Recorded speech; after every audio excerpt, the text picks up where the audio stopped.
Hello and welcome to the 2021 Geography Icons first virtual Teachmeet of the year. Hopefully this won't be the last. What a year it has been so far. We've been through so much already this academic year, and there's still some way to go, but we are all doing so well. We're all adapting and responding to every twist and turn that is thrown at us. And I have to start off by saying that the support of the geography community has been phenomenal over the last few months. And I'm really proud to be a part of that community, both online and offline.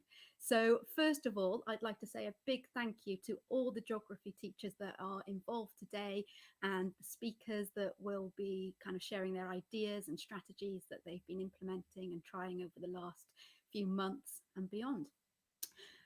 Not only that, we have adapted, not only have we adapted to the day-to-day, we've also adapted to how we're developing and learning for ourselves.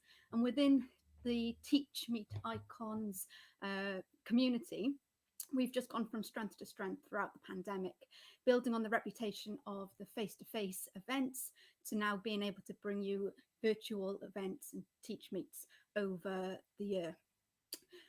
Please ensure that you have signed up to the event on Big Marker, which is attached to our pinned tweet to access the recording and resources after the live event.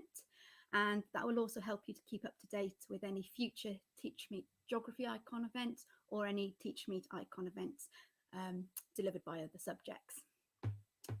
Throughout the day, or throughout the 2 hours even, we've got some excellent prizes on offer alongside the fantastic presentations that we've got coming up. So I'll just quickly go through those and hopefully you'll take part and join us. So we've got a number of Teachmeet Icon goodies, and they'll be going out to the tweet of the day. So what we'd like to see you doing is taking selfies of yourself getting engaged with the event. And we will pick one and we will send, actually, I think we've got about 4 and we'll send you those goodies. We've got a fantastic prize from our new sponsor, Teachers Love Stationery, for the photo of the day. So get creative and kind of share some geography, either in the real world or within your homes, or, be creative, have some fun with that. And we will then pick a winner after the event. We've also got a Hue visualizer. So as you're taking notes today, make them detailed, make them interesting, creative, however you want to approach it. And then at the end of the event, if you take a photo, and then we will be picking a notes of the day, and you will then win a Red Hue HD Pro camera. And as you're tweeting, please don't forget to use our hashtag TMGeogicons. We're also lucky enough to have been provided with a giveaway by Positive Teacher Company, and we'll be randomly selecting from all the tweets that tag us throughout the day. So ensure that you tag us with our Twitter handle as well, which is JogIcons, so @JogIcons. And then obviously, we couldn't provide these events for free without the ongoing support of our fantastic sponsors. So we've got a couple of videos from our sponsors and a couple of talks from a few of them as well today. So please do stick around, listen to them, show them some love, and go and check out what it is they are doing. So our sponsors are Pupil Progress, Wellbe, Teachers Love Stationery, and Hue. So a real big thanks to those organisations and companies that are working with us. So yeah, let's get started. I'm going to hand over to Brett, who is with one of our sponsors, Pupil Progress. So take it away. Morning. Thanks very much. Really excited. I say it every time.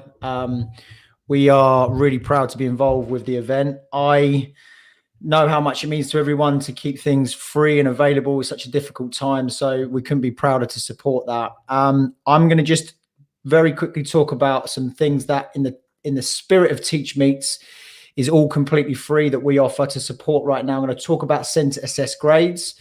So I'm just going to share screen and we should be able to see some of the things that we've been working hard and offering No cost, no commitment. We've just been specifically writing really good blogs. So if you're looking for any support with regard to teacher assessed grades, and you think you just want to pick up some confidence from somewhere, we've written all about how to, why, some of the things you should consider, looking at all of the literature that's out there.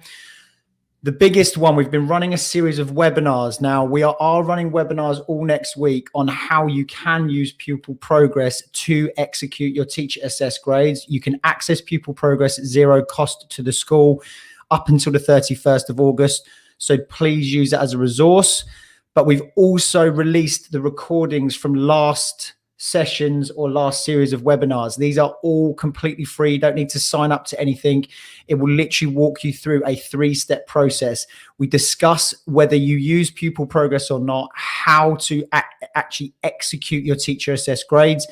Go to this page. I'm going to show you where to find that in a minute. If you literally just click on one, it takes you directly through to the videos. There's no sign up or anything that you need to register for, and you can just watch. Most sessions last anywhere between 25 and 27 minutes.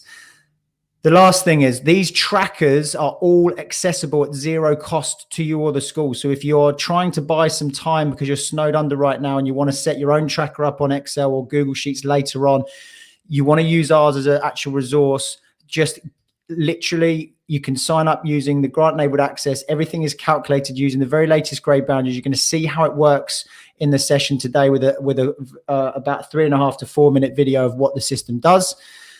You can access this through the teacher assessed grades. Now there's a specific landing page, but everything you've seen can be found on pupilprogress.com. So everything I've shown you for completely free access can be found on pupilprogress.com. If you go to pupilprogress.com, click create your account, that will allow you to access those that grant enabled access. We've got support from Innovate UK, so we had a government grant, and all of the blogs and webinars are at the bottom. If you click on webinars, it will take you directly to the page.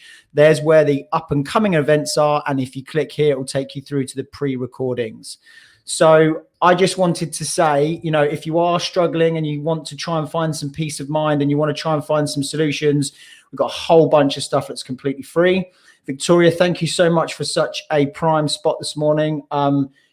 Again, couldn't be more excited to see how many people are involved. Hope you have a wonderful couple of hours. Brilliant. Thank you, Brett. No worries.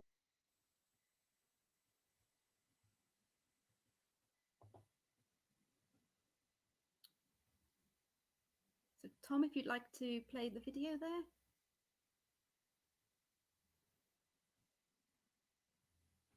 What we have created are trackers that are bespoke to the subject area, the qualification, and the exam board you are using to deliver that course. Simply add the data from your assessments and you will see an instant live calculation of the working at grade for each student. All grades are calculated using the very latest grade boundaries from the very latest exam series. These are all uploaded by us, where you can also adjust the percentage challenge if you wish to. So how is this going to impact on my teaching and learning? It's going to tell us the grade a student is achieving in each one of the units of the qualification. It's going to traffic like that against the minimum target grade. You're going to be able to see from the colour scaling the students that are not doing very well against the available marks of specific components. You're also going to be able to see an average mark in this column that will tell us how students are doing across the whole entire class and cohort against the marks that are available for each area. And it's also going to show me how many marks the students need in order to achieve their minimum target grade. An example here, student has got a minimum target grade of a 5 and is currently working at a 4. In order for that student to achieve that 5, they will need 12 marks. Really powerful information when actually setting targets for those students. Because this is a software, adding tests to your tracker is incredibly easy. It's also going to allow you to replicate what assessments you've carried out so far in this online learning process. You can see here a second mock has been added, not only allowing you to capture that data, but make comparisons against previous mocks. You can even add tests that allow you to tag each question against a specific topic area. So not only question level analysis, but also feeding a topic summary that tells you where all the weaknesses are. When you add data in the live tracker, you'll see that it'll automatically feed your topic summary because those topics have been tagged against each question. Now, one of the most talked about features of our software is the ability to download an individual student report. Now, I've used this personally myself as a teacher before I left to start pupil progress, and the feedback is unanimous. It gives students ownership, it makes them feel empowered, it provides them the detail they need to feel motivated to achieve the grades that they should be achieving. And also it provides an incredibly easy tool to communicate with parents and in line management meetings with regard to progress for specific students. To add to the list of impressive features, this also pulls through all of your data as a department summary, so you have full transparency of how students are performing across all classes across your faculty. And of course, this includes the ability to do any subgroup analysis and for you to really drill down as to where your gaps are. And this is all presented in a really easy to use format, ready for any meetings or discussions. Now, for those of you with whole school responsibility, we've actually developed the ability to pull all of that data from all trackers into one central place. This also includes the ability to do a key stage 4 grade analysis. This will calculate the P8 and A8 score for each individual student, for each department area, and therefore for the whole entire school.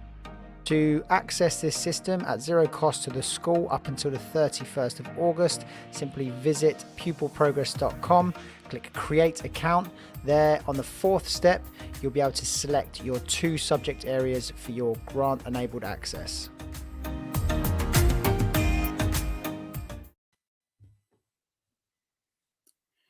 Okay, brilliant. Thank you very much for that short presentation, Brett. So just a reminder, we have got some goodies up for grabs throughout the day. So in order to win TM icon goodies, take a selfie and share it with us. We will pick one later on. Teachers Love Stationery will be providing some stickers, and that will go to the photo of the day, so get creative. We've also got a Hue visualizer, and that will go out to the notes of the day. Ensure that if you are entering our giveaways that you include the hashtag TMGeogicons. And we've also got that additional giveaway prize from the Positive Teacher Company, and that will be selected from the tweets that tag us throughout the day. So make sure you tag us with @JogIcons. And again, we couldn't do this without our sponsors, so a big thank you. So I'm going to hand over very shortly to our first speaker, which is Denise Freeman. She's going to be presenting on 24-hour geography. So I'll just let her get ready and then we'll get started. Hi, hi, can I just do that obligatory question? Can you hear me okay? Yes, we can. Fantastic. Okay, and hopefully my screen should be sharing as well, which I don't think it is because I'm looking on YouTube. Is my screen that it is? Oh, fantastic, brilliant. Okay, thank you very much. Okay, yeah, thank you, Victoria, for the introduction. I'm Denise Freeman, and I work in school in Redbridge in North East London as a geography teacher, amongst other things. I'm going to talk to you about something that I'm calling 24-hour geography. This kind of comes with a warning that it's very much a personal reflection. And these are my musings, if you like, my thoughts. Many people may disagree with what I'm saying. It might just spark conversation. It might get people thinking, and that's my purpose. Frustratingly, I may also raise more questions than I provide answers for. So we'll dive in and I'll explain a little bit about what I'm thinking. So as geographers, we love to talk about how geography is all around us. Geography is everything. And it's for many of us, it's our unique selling point. But with modern technology and the internet particularly, we actually have access to what I'm calling 24-hour geography at the click of a button, which for many of us, it sounds like heaven. And it's brilliant. It gives us so much access to so many different resources, a quick Google search, and I can find things that I need. However, I do think it also comes with some issues and health warnings as well. So I found over the last few years, this whole idea of 24-hour geography, a 24-hour digital world, is something that's kind of played on my mind in a few ways. And I just want a chance to talk through some of those thoughts. So a few years ago, 2 years ago, I started up something in the summer inspired by Alan Parkinson. I started up a project called A Summer of Geography. And I want to give him the idea for something he'd done the year before, whereby it was a collaborative project. And I was looking for people to contribute ideas on news stories and things that were happening in the news. And I put together a rolling PowerPoint or a Google Slides file that everybody could contribute to, and they could add their stories, add their news stories. And in the first week of term in September, when we went back to school, the first week of school was spent with all different year groups talking about those summer news events and talking about what had happened, who was involved, and there was various different resources that went with it. It was really successful, and I really enjoyed collaborating with other people all across the country. People were talking to me about what they'd done with it. We shared ideas, and it worked really, really well. However, it did get me starting to think about this whole idea of 24-hour geography. And if you like, 24-hour rolling news can be 24-hour rolling geography, because everything in the news often links back to geography. So there were two different news stories that really sparked my interest in this. And the first one of them was Hurricane Dorian. And this was unfolding as we went back to school after the summer break, and there was lots in the news about it. And I loved using these graphics here from this excellent website. I put the link at the top there.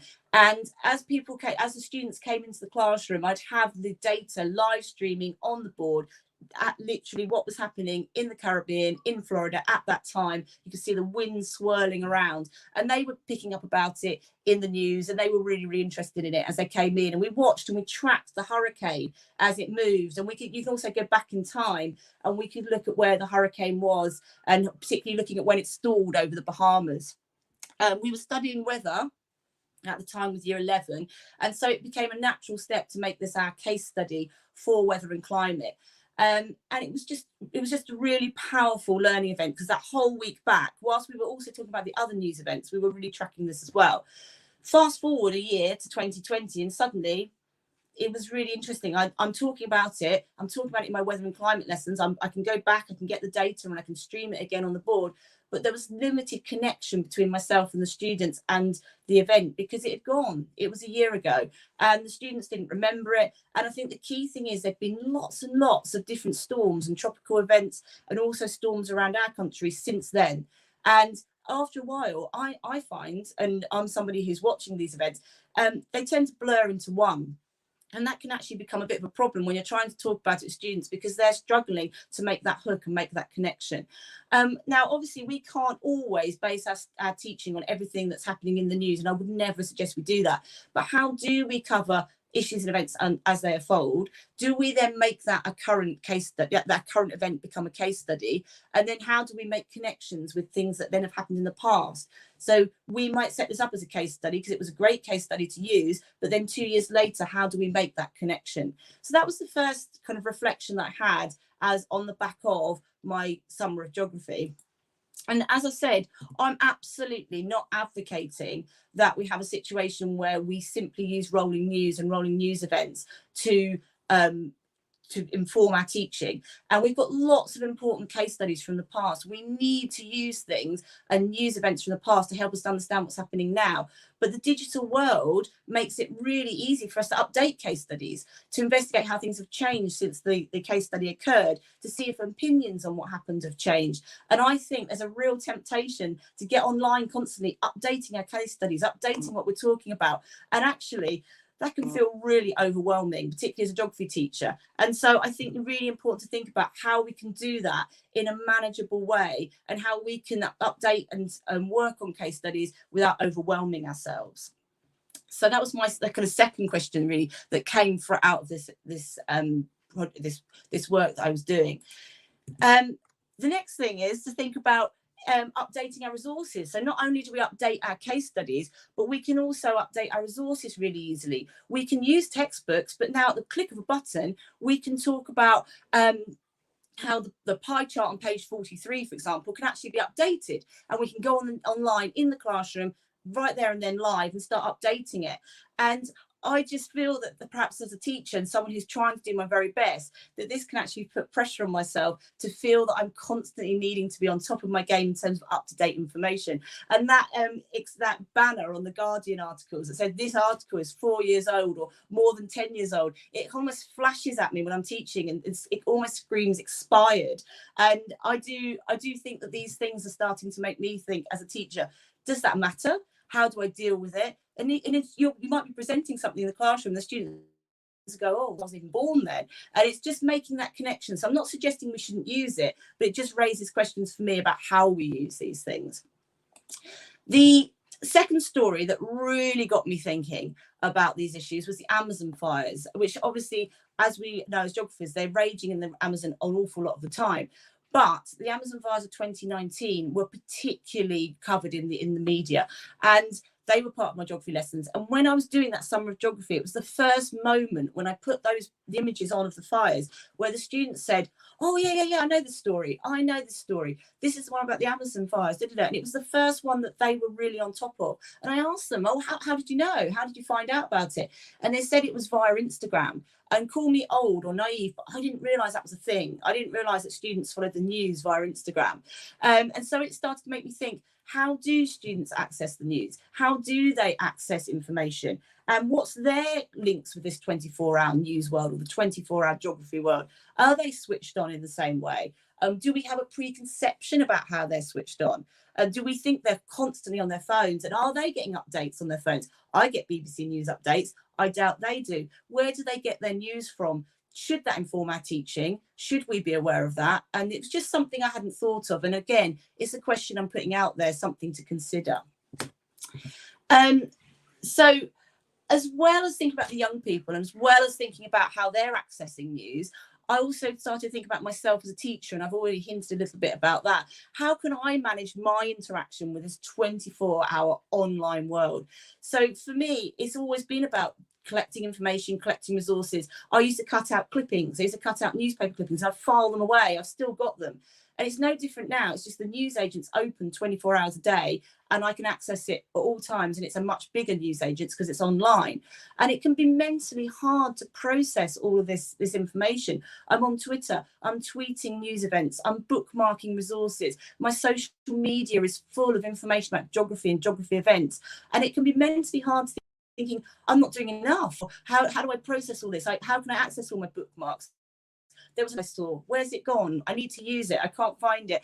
And I just think I need to perhaps manage my expectations of myself in terms of my teaching and not put myself under so much pressure. But it certainly has made me think about that. The 24-hour world in the digital world is something that presents so many opportunities for teachers, but it can be overwhelming as well. Finally, two things. Something else as well, when we're trying to navigate our way through this 24-hour online culture, is that you may also have this danger of a digital load.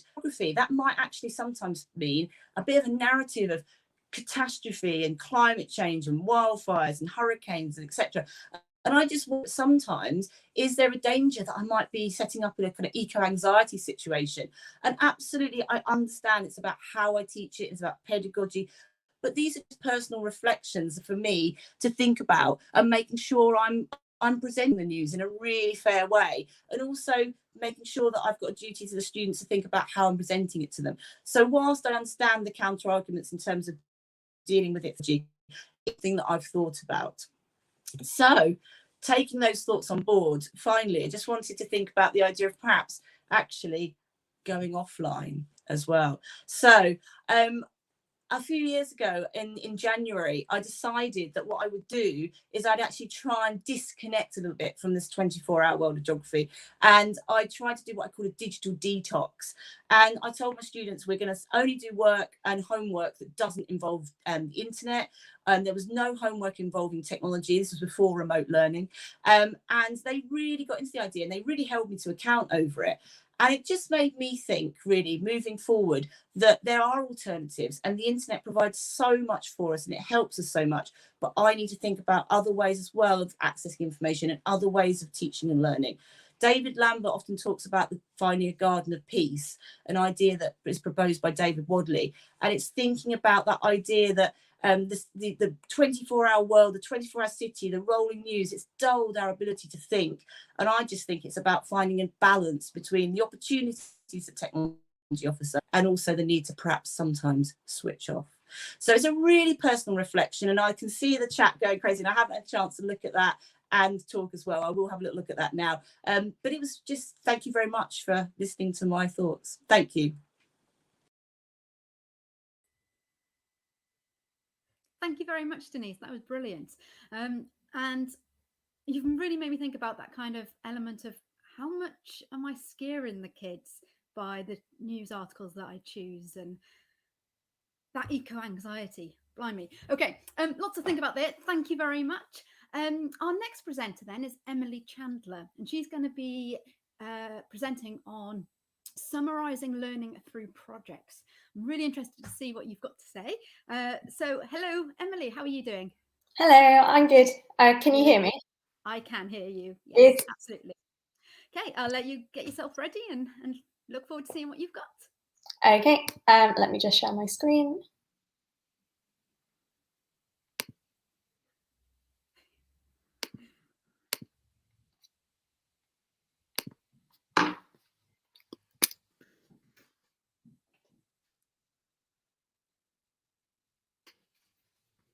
So Tom will be in the background, kind of making sure that it loads in a moment. Okay.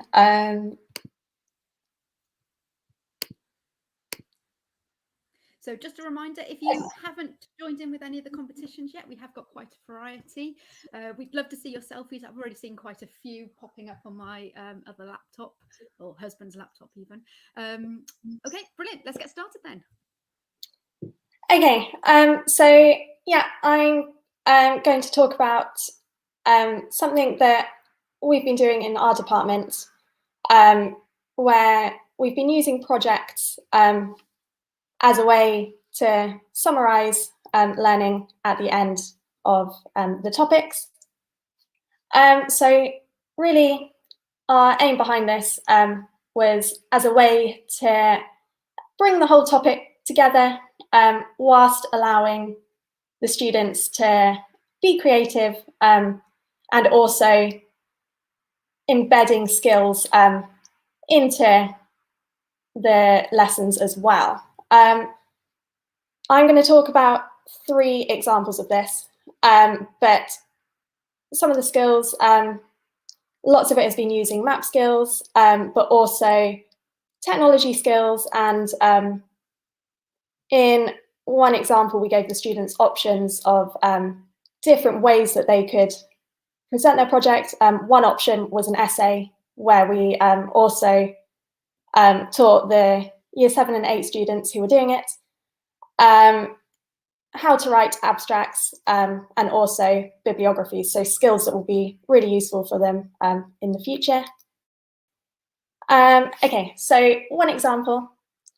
One of our Year 8 topics was about music festivals. At the end of the topic, the students worked in groups to plan their own music festival, bringing in everything that we had learnt throughout the topic. So we'd looked at map skills, we'd looked at what makes a good site for a festival, we'd looked at some of the impacts that festivals could have.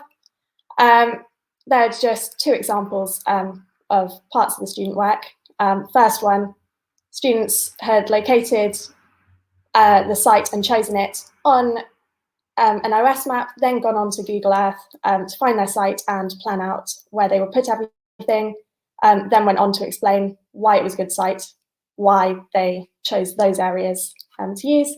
Second one, you can see they've actually put a copy of the OS map there, used grid references, measured the area of the site, and also thought about the factors that make that a good location. So really using the skills and linking that nicely to our topic. Next one, we did a topic on Australian wildfires. At the end, students had to plan a new housing development within New South Wales they were given a range of different maps. So involved map skills, thinking about wildfire risk and where you could build, but also links to other geographical aspects. So thinking about what makes a good site for a settlement, what services do people need, and also a bit about different people's opinions and the conflict between different stakeholders who are involved.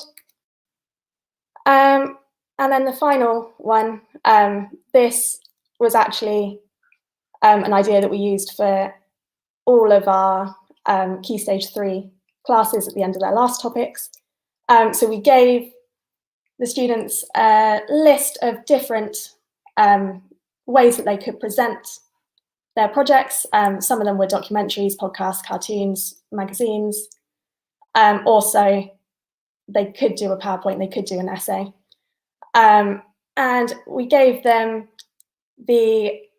some rules that they had to follow. So if they did a documentary, it had to be between 5 and 10 minutes. Some advice on how they could make it, and then some ideas if they were stuck.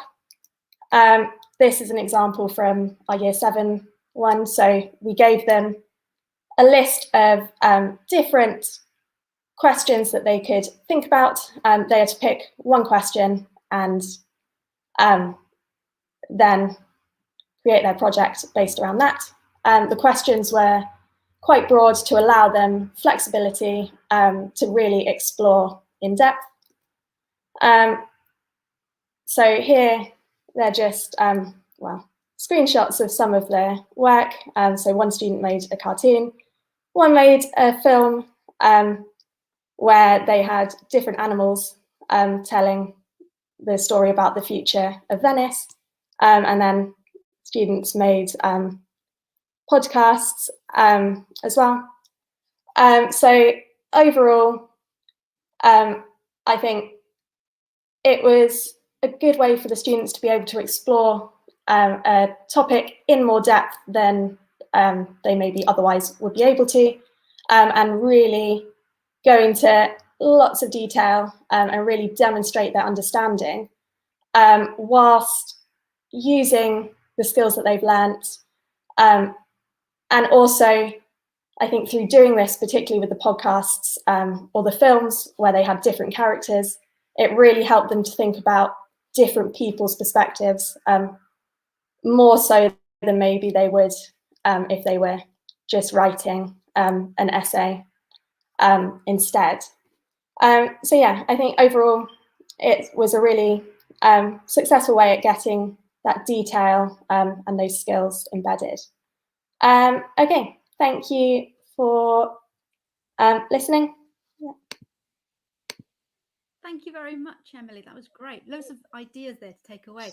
It actually made me think about the project that we did with our Year 8s last year during lockdown, and they made podcasts on gender equality, and they had to choose like a particular role model and a particular country and talk about the gender equality there and do lots of research. So that was brilliant. Thank you very much. Thank you. Another great presentation there.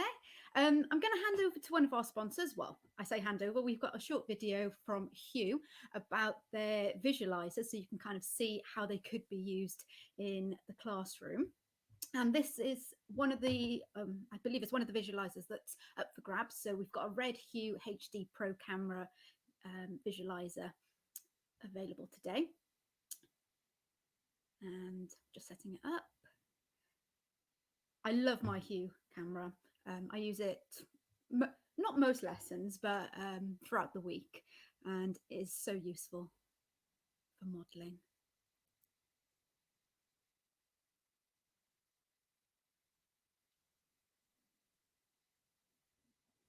Tom, there's no sound.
Hi, Victoria. You are currently muted. That's why there's no sound for you, I think. Hopefully everybody could hear the video.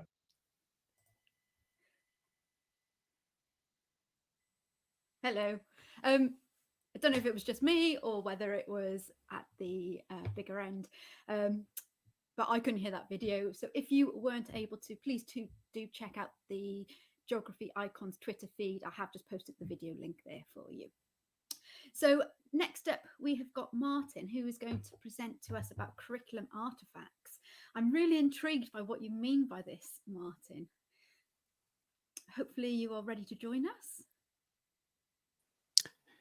Yes. Hello, Victoria. Hello. Hi, Can you how hear are me you okay? doing? I can Yeah, hear good. you. Thank you. Perfect. Okay, let me just try and share my screen. I've seen quite a few tweets already with people sharing pictures of their notes and selfies. I'm just looking at my other screen. Keep them coming in. Brilliant. Okay, take it away can you? then, Martin. Perfect. Well, my name is Martin Sutton. I work part-time as a geography teacher in a local secondary school in Reading. I'm also the PGC subject leader for geography at University of Reading, so I have sort of the best of both worlds in my opinion. I'd like to talk to you about curriculum artifacts for 5 minutes or so. We'll look at what they are, how we can use them, why we might decide to use them, and then a couple or 3 examples of those. So an artifact actually can be anything really. It's not just the classic object. It could be anything on this list really: a poem, a song, a diagram, a piece of food, a map, an item of clothing. But the idea is that you can use an artifact to embed and drive in your local geography curriculum. I think they're really, really powerful. I've used a few myself in schemes of work, and I've observed student teachers using them, and some of my colleagues back at my local school as well are really, really interested in embedding them into the curriculum.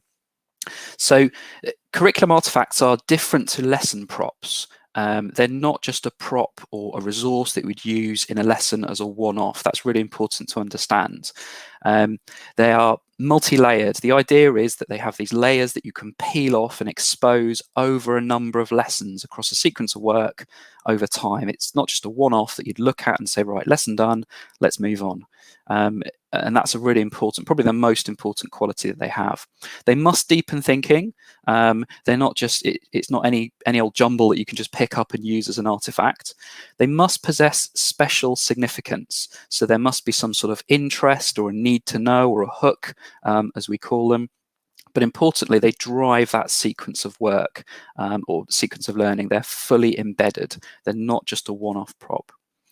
They do need careful planning. As I said, you can't just pick up any random object or any sort of piece of text or picture and use it as an artifact. You've got to use them to enhance the curriculum, and that's quite a difficult decision to decide where in your curriculum needs an artifact or could do with an artifact. Sometimes artifacts might need prior learning. Not always the best ones need prior learning, but think through it carefully. Are we going to put the artifact in lesson 1 in our sequence, or would it better fit in lesson 3 or lesson 6 towards the end? Remember, it's got to be revisited though, so the earlier the better, I would suggest. Think about how you're going to measure learning as well using the artifact. Is it going to be a test or a quiz or something they make? What is the output? I would argue they definitely stimulate interest. The ones I've used have been very fun. That's what the kids say. I agree with them. The ones I've used really do deepen thinking as well. We're very familiar with this critical approach that's needed in geography, the inquiry approach, as you've probably heard before, Margaret Roberts. And creativity as well. It's not something they're normally used to. They're used to doing, diamond nines or questions from a textbook or looking at photos on the IWB. I think that a curriculum artifact is just something different. So the first example I can share with you, and if you're keen to look at this, I guess this will be on the PowerPoint when we share them round. The first example is a mystery. I'm a massive fan of mysteries. I think they're brilliant. This is a mystery to do with a lorry that was discovered at the port of Dover, and unfortunately it had a number of dead bodies in it, 60 bodies in this lorry. And the students are provided with 30 clues, a list of suspects, a couple of photos, and a world map. And this lesson in isolation, they're required to decide who killed one of the Chinese people, who's called Quan Chan, and why. So obviously it's suggesting there's some sort of migrant story going on here. The students work in small groups. A lot of authors and academics say that you should actually use quite a lot of clues in the mystery. So 30 is a good number. You should put in some red herrings, and a lot of these are totally irrelevant. Some of them link together. The students can decide whether they're important or not important at all and discuss it in a group. At the end of the lesson, I like to get the students then to put a proposal forward on what they think happened in the story. I like to sort of circulate round as well when we can circulate, and just sort of stir them up a little bit and, you know, sort of try and find holes in their story or their hypotheses. So it's about Chinese migrants. That's the idea. It is a true story. It is on the internet. If you look on the BBC, the chap, the Dutch lorry driver Perry Wacker, was put away for manslaughter, I believe. So it's a real story, and this really, really interests them. Analysing it as an artifact rather than a lesson resource, this sort of onion skin, you know, the layers you can peel off, it's got so much to it. It's obviously migration, but you cover scale. You know, you're looking at the port of Dover, then suddenly you're looking at China and the route across. Push-pull factors, problems with migration, the benefits, resolutions, and it's actually a case study they can use. It is quite old, but, you know, there's plenty of examples out there that you could use. In terms of the deep thinking, they're weighing up evidence, they're looking at clues, they're problem solving, they're using maps, they're hypothesizing. So I'm thinking it's ticking all these boxes.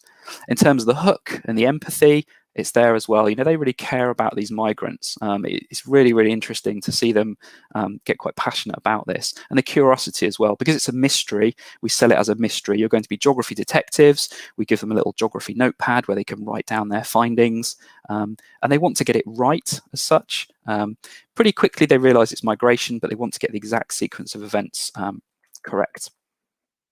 Second example I've got for you is a story cloth. Now, I've not used this myself, but I've seen it in our local area used by one of my students at university, actually. And this is called Routes to Reading. Now, it's a local solidarity centre, the Reading International Solidarity Centre, RISC, which is sort of like a global fair trade shop and cafe as well. You might have one in your local area. But on their website, which I've made a tiny URL of, they have a whole list of artifacts that you can use, and maybe I'm suggesting that local museums might have artifacts that you can use. But in particular, this story cloth really interested me. It's absolutely massive, and it was stitched together by some students, and it tells the story of migrants and their journey into Reading, into the local area. You get a book with 10 short stories, and this book was created by RISC, and they interviewed lots of migrants around Reading. In terms of the lesson itself, the students can see the story map. It creates interest very quickly, and they can write questions and hypothesize about what the story is. So you could show them the map first, the story cloth first, sorry, and they could look at one segment. Each segment represents one story. They can look at the text then, and they can decide, they could go through some questions, or you could have a group discussion about the story cloth. Oops. But in particular, again, this covers migration. A lot of these artifacts, actually, I've found do link to human geography and migration quite well. It's different scales. You know, you've got people coming from all over the world landing in Reading. Again, you've got push-pull, and it's real life. The students are predicting. They're looking at the cloth itself. They're using map work to trace back where the migrants have come from, and they're using inquiry skills. Again, I find they're very empathetic with this. It gets them that hook straight away. They're interested in the cloth. You know, they're not expecting you to bring something into the classroom, and it just engages with the local community as well. Often they have their own stories to tell. You know, my mum did this. My grandma's from here, and that's really interesting as well to engage them. Just three very quick examples before I finish. The first one I've seen before. This, you might have seen this. I think maybe the GA have talked about this. This is Jose Matada.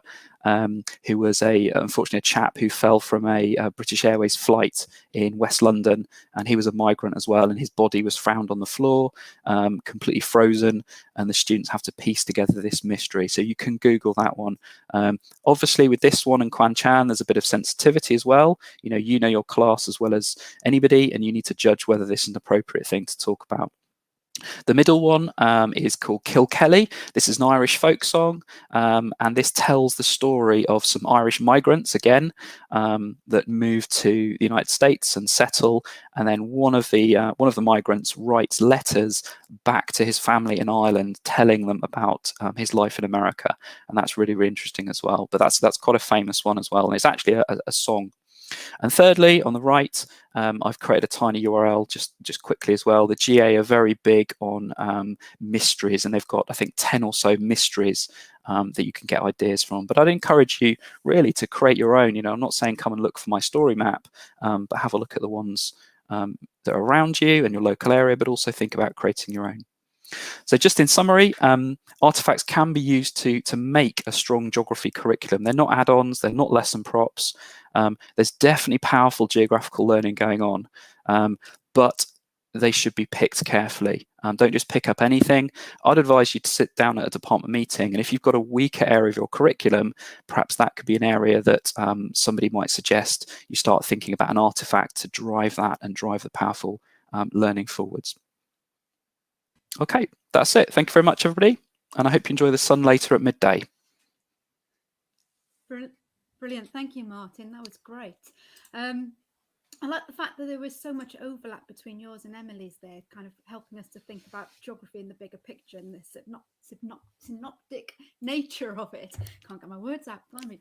Thank you very much. That was absolutely fantastic. Thank you. Next up, we've got Charlotte, who's going to be discussing messy modelling. I love this idea. So are you ready to upload your presentation? Yes, can you hear me? I can hear you, yes, absolutely. Perfect. So I'm imagining that what you're going to discuss today is probably going to be quite useful if somebody were to win the Hue visualizer.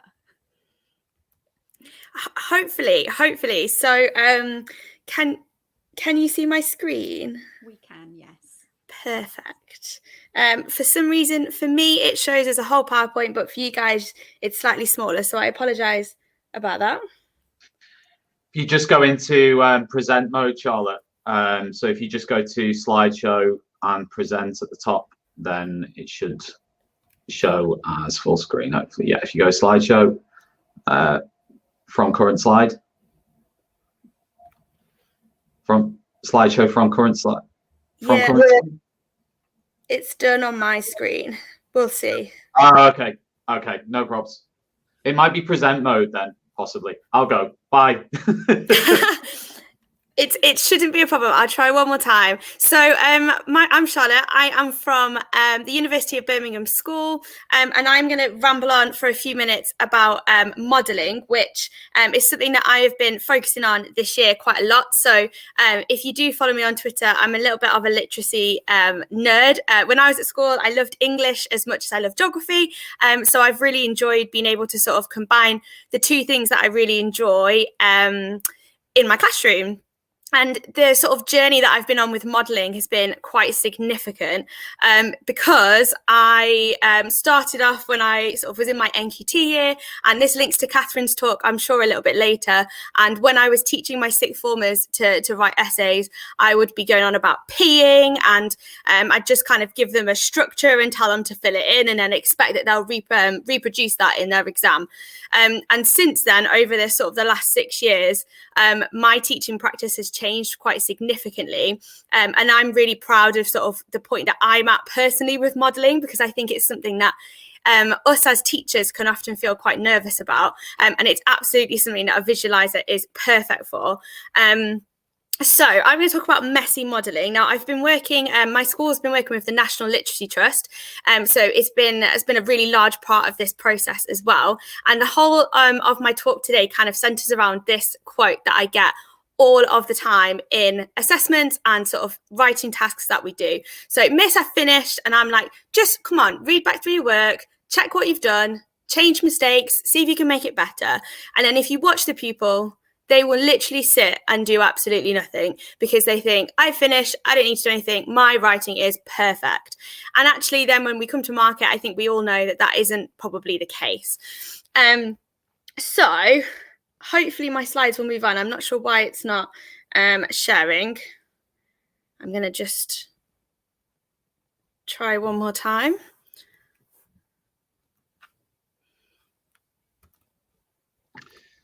Yeah, Charlotte, I think you need to go to present. So if you go in slideshow on there, and then I think it's present mode that you need to go to, but you can check it out now. Yeah, I do keep clicking that. There we go, sorted. Perfect. So the whole process of modelling comes from Rosenshine's Principles of Instruction. And it's obviously in geography where we want pupils to be able to convey their understanding and sort of access later on in their geography career. They're assessing, they're evaluating, and it takes a lot of practice, and we all know that. And sort of my approach to modelling is we need to be doing this from year 7. So it's not something that when you have an exam class, you should be modelling exam answers. It's something that from year 7, people should see you modelling extended writing, short pieces of writing, but more importantly, also showing the editing process. So breaking down your thought process, making sure that it is direct instruction. So it's not, oh, what maybe could we write next? It's, this is why I'm going to write this. And this is my thought process. This is why I didn't choose this particular way of writing it. It's very explicit. It's very direct. And it's thought through before you teach it. And sort of my approach to this is that exercise books, if you're doing writing of any kind, should have messy moments within them. If your exercise books are pristine, or if your school expects your exercise books to be pristine with no crossings out and students aren't allowed to make mistakes and edits to their writing, they are never going to develop the skills of being a good writer. So I think that's really, really important. And it's something that I've had to come to terms with over my teaching career, that the exercise books don't have to look perfect. So when I was sort of investigating modelling, there were 2 types of modelling that in particular I really liked the research around. And this came from the research school in Durrington's work and from Ben Crockett's article, which is linked on the slide. And there's 2 different ways. So you could show the absolute perfect response. You could model, you know, that elusive 20 out of 20, evaluate question marker. In your writing, and that can be really good to really stretch your most able pupils, to show them what, you know, full marks looks like. However, a lot of our pupils will not get full marks, and they need to understand the process of improving their answer to get the mark that, you know, is really great for them. So the other strategy of modelling is the coping model, where you present and you go through a model which does have errors and mistakes in, which is the hardest bit about modelling often for teachers, because we are experts in our field. We won't make those errors and mistakes in our writing because we know the right answers.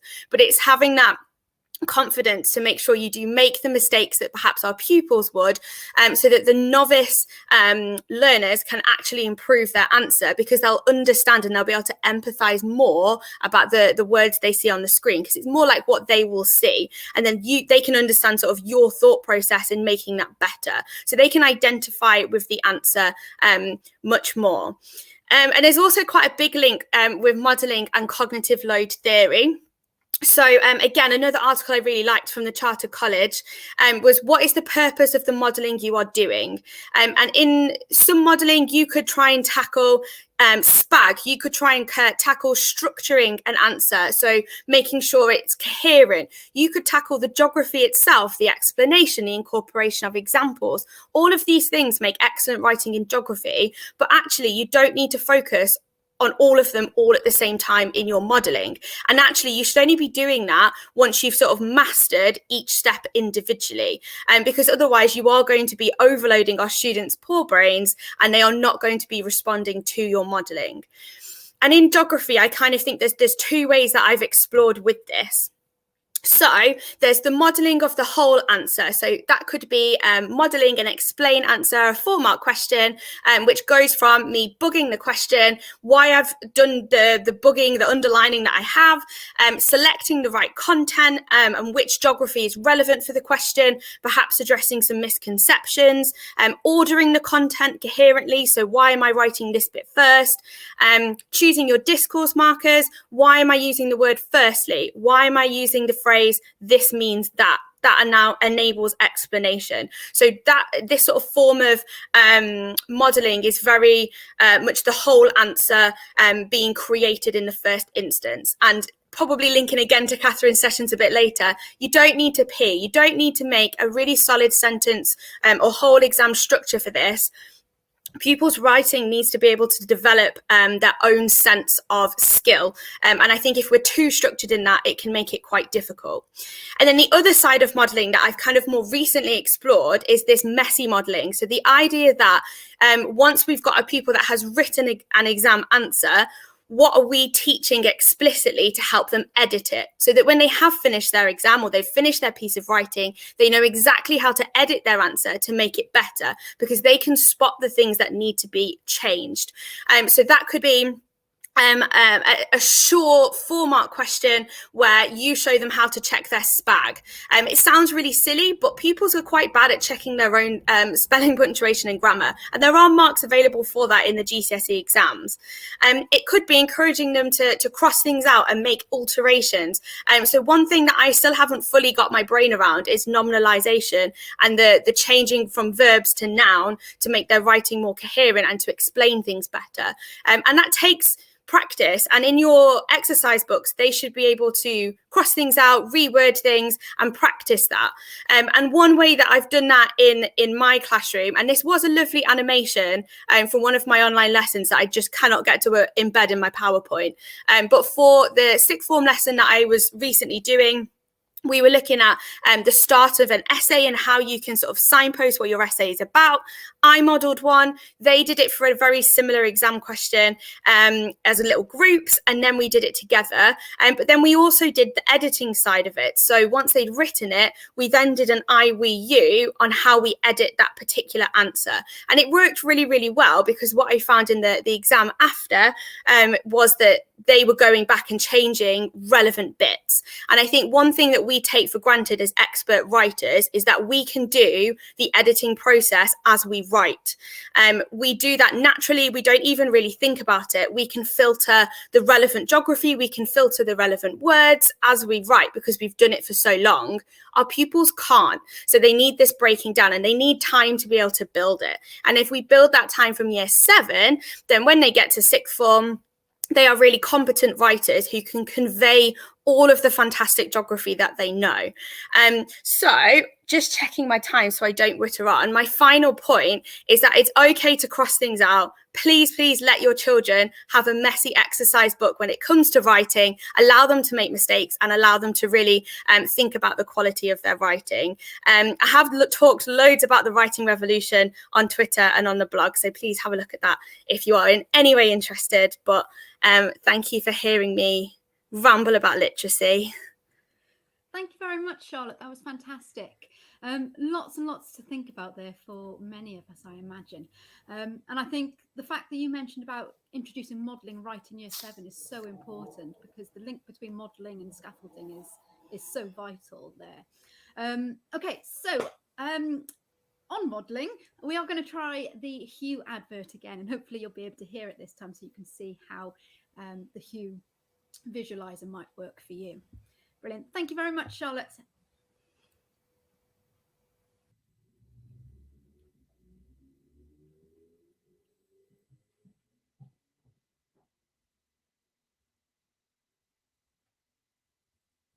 Tom, I still can't hear anything.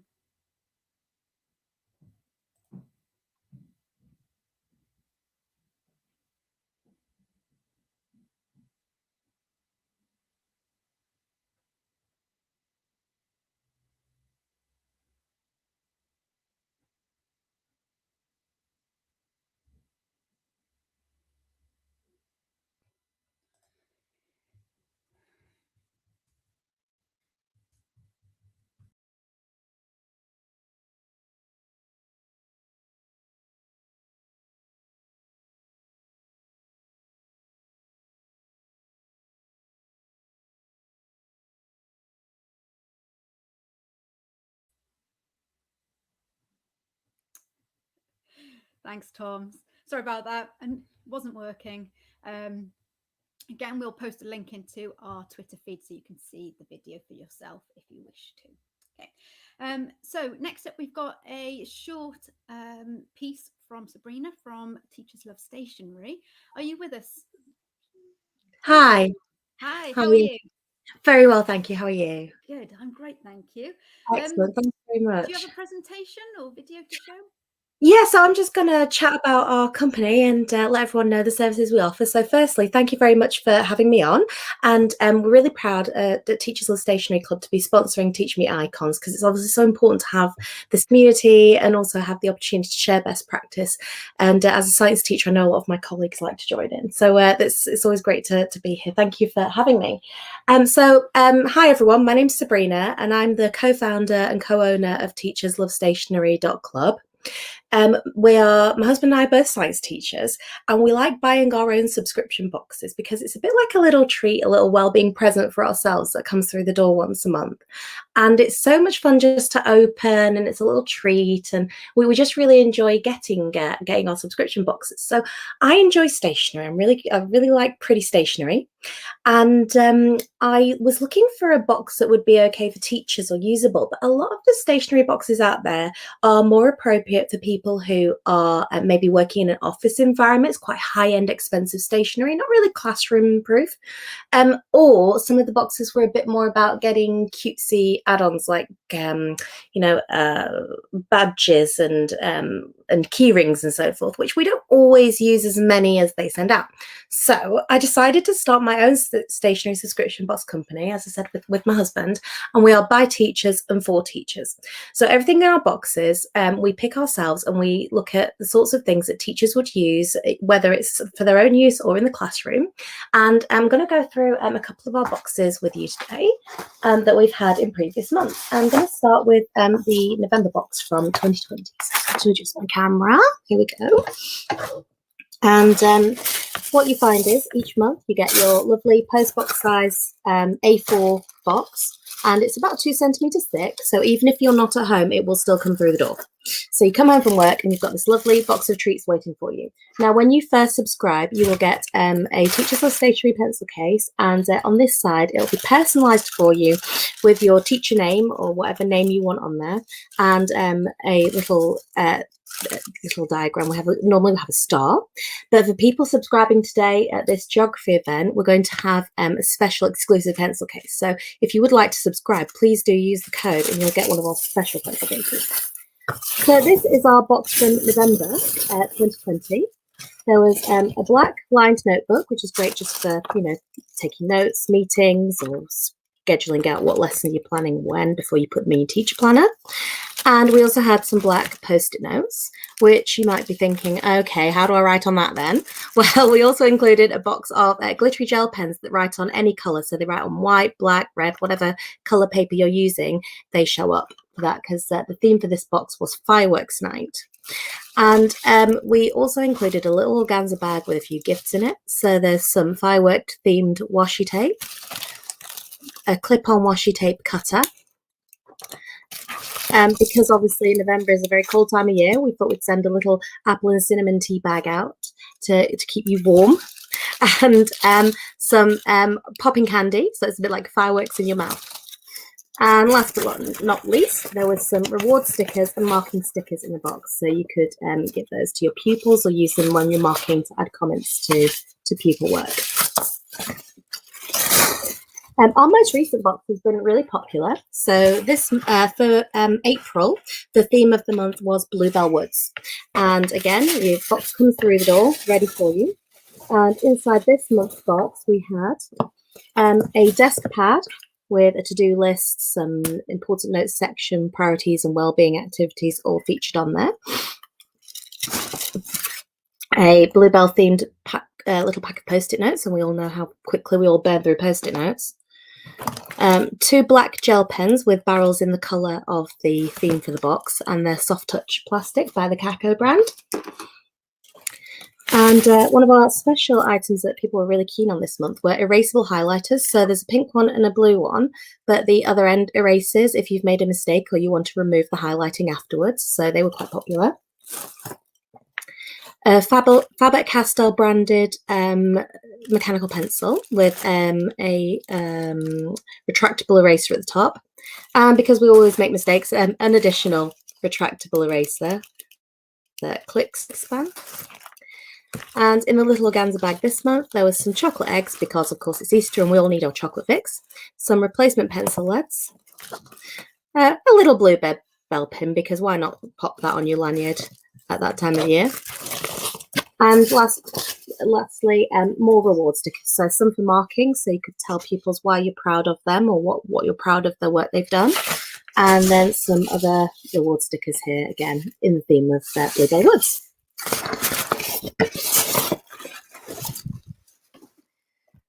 So our boxes are £12.49 a month. And if you subscribe now using the code GeogIcons, you'll be able to get £2 off your first box. We also have an online store that members get a 15% discount on. We do personalised items such as mugs, bags, all sorts of things, notebooks. So please do check it out. Brilliant. Thank you very much. I actually have the quarterly subscription, and I All right. I was really gutted that I didn't get the last box. Definitely do with some erasable highlighters. Brilliant. Thank you very much. They've been really popular. No problem. And that code again is GeogIcons. So subscribe now, £2 off your box using the code GeogIcons. Brilliant. We'll tweet that out as well. Thank you very much. Brilliant. Thanks very much, Victoria. Bye. So just a reminder that if you would like to win some goodies from Teachers Love Stationery, get creative, send us some photos via Twitter, tag us at JogIcons and use the hashtag TMGeogicons, and we will pick a winner later today. Next up, we have got Simran, who is going to be discussing COVID in the curriculum. I'm really excited to see what this one's about. Do you know what? To be honest, I'm just excited about all of these presentations. I should probably stop saying that I'm excited. Brilliant. Are you ready? I think you're muted. Oh, I'm just trying to share my screen. There we go. I can hear you now. Brilliant. And is it going to load? I think it is. Oh, hold on, I just have to change something. That's okay, not a problem. And don't forget, keep posting your selfies of the day. Unfortunately, I have seen a few of them where you have also incorporated my face in there, and I tend to be pulling quite an interesting face. Thank you very much, those of you that have done that. I'm not slightly embarrassed at all. Brilliant. Okay, when you're ready, take it away. Okay, there we go. Can you see my screen? We can. Lovely. Okay, so for my session, it's a little bit similar to Denise's, whereby I'm probably going to leave you with lots of ideas or things to think about rather than practical strategies to embed straight away into your classroom. So a little bit different this time. So I'm going to be sharing with you my views or the sort of things I think about when it comes to COVID in the curriculum. And this fits perfectly with the next presentation you're going to have by Alan as well. So keep tuned for that one as well. So to point out the obvious here, what actually... Just to pause you, yeah. The screen has gone black. How about, shall I leave it like this? Yeah, that probably work. Okay, lovely. Okay, Tom. So to point out the obvious here, what actually is geography? Geography is about the people, places, the environment, so many different aspects, diversity, inequality. And I think that actually creates a bit of an issue. When we think about COVID in the curriculum, of course, COVID fits in perfectly with geography, and I would argue probably one of the best subjects out there to think about teaching or linking COVID to the real world. It does face a bit of an issue in terms of it being both a blessing and a curse. I personally think we need to think about, should we actually teach it in our curriculum? And this is something that came to my mind last year as soon as the pandemic started. I could see these links that fit perfectly with our lessons and our topics. And I saw so many different schools out there that were teaching about COVID and actually already embedding it into schemes of work. And I was just so reserved. And I kept thinking, should we actually do it? I'm just not sure. So a year later, and my views have changed. I certainly think, yes, we should given the circumstances, given the fact that we are seeing in some places of the world, not everywhere, sort of a light at the end of this tunnel, I definitely think we should be teaching it. But I still am a little bit reserved. And again, I'm seeing schools out there that are still teaching about it. And I think great for you, but something is still holding me back. But now my big question is when? When are we going to do it? When I think about where, I can see so many different places where this fits into. And I think about next year and our curriculum there, I can think of some really cool inquiry projects we can do, looking at our local high street and sort of how the views have changed by people and going to the high street, or where people even go in our local area. I can see almost every single unit could have some kind of link or lesson or homework task linking to COVID, which is great, really exciting to know that we can give our schemes of work a bit of a refresher. But I do still think we need to do this carefully. We need to be a bit more reserved. So why not now? What's holding me back? I think it's a little bit too soon. I think that there are lots of issues still with student anxiety and staff anxiety. We know that COVID has impacted people, and lockdowns, just in general, have impacted people in so many different ways. Sometimes we don't even know that's impacting people. And I also think we don't actually, or we might not have enough information to teach these things effectively. So enough information to actually teach about coastal environments linking it to COVID, to teach about population and how that links to COVID. So we don't need to rush it, because we want to make sure the geography teaching that we have in place is really high quality. So this, of course, will fit into sort of different contexts very, very differently. And I think you need to think about your school. What is it like for your students? What have their experiences been like over the last year or so? What about your staff? Have you even had this discussion yet? Do you think that people are mentioning COVID in lessons, or are they not? And how do you know that? Do you think it's been done in a high quality way to teach better geography, or are they just ad hoc sort of discussions being thrown in there? So I really would like to urge you to think about you as a leader. You as, by leader, I mean not just a head of department or a key stage leader, but just as a geography teacher, leading your classroom, leading your students. And I want you to think about, what are your views? Do you agree that we should be teaching this right now? How do you actually do it? Do you just throw it in where if you remember something, or you can make that somebody mentions it in a class, or are you quite reserved about that and perhaps do them in a more strategic way? I know for sure with my experiences, I've had many students, even if it's just one student in a class who have been impacted quite bad by COVID, I definitely will avoid just mentioning it, just for now, just so until we're properly out of this whole light, whether that's a year or 2 years time, I don't know, but I really am aware of the context of my class.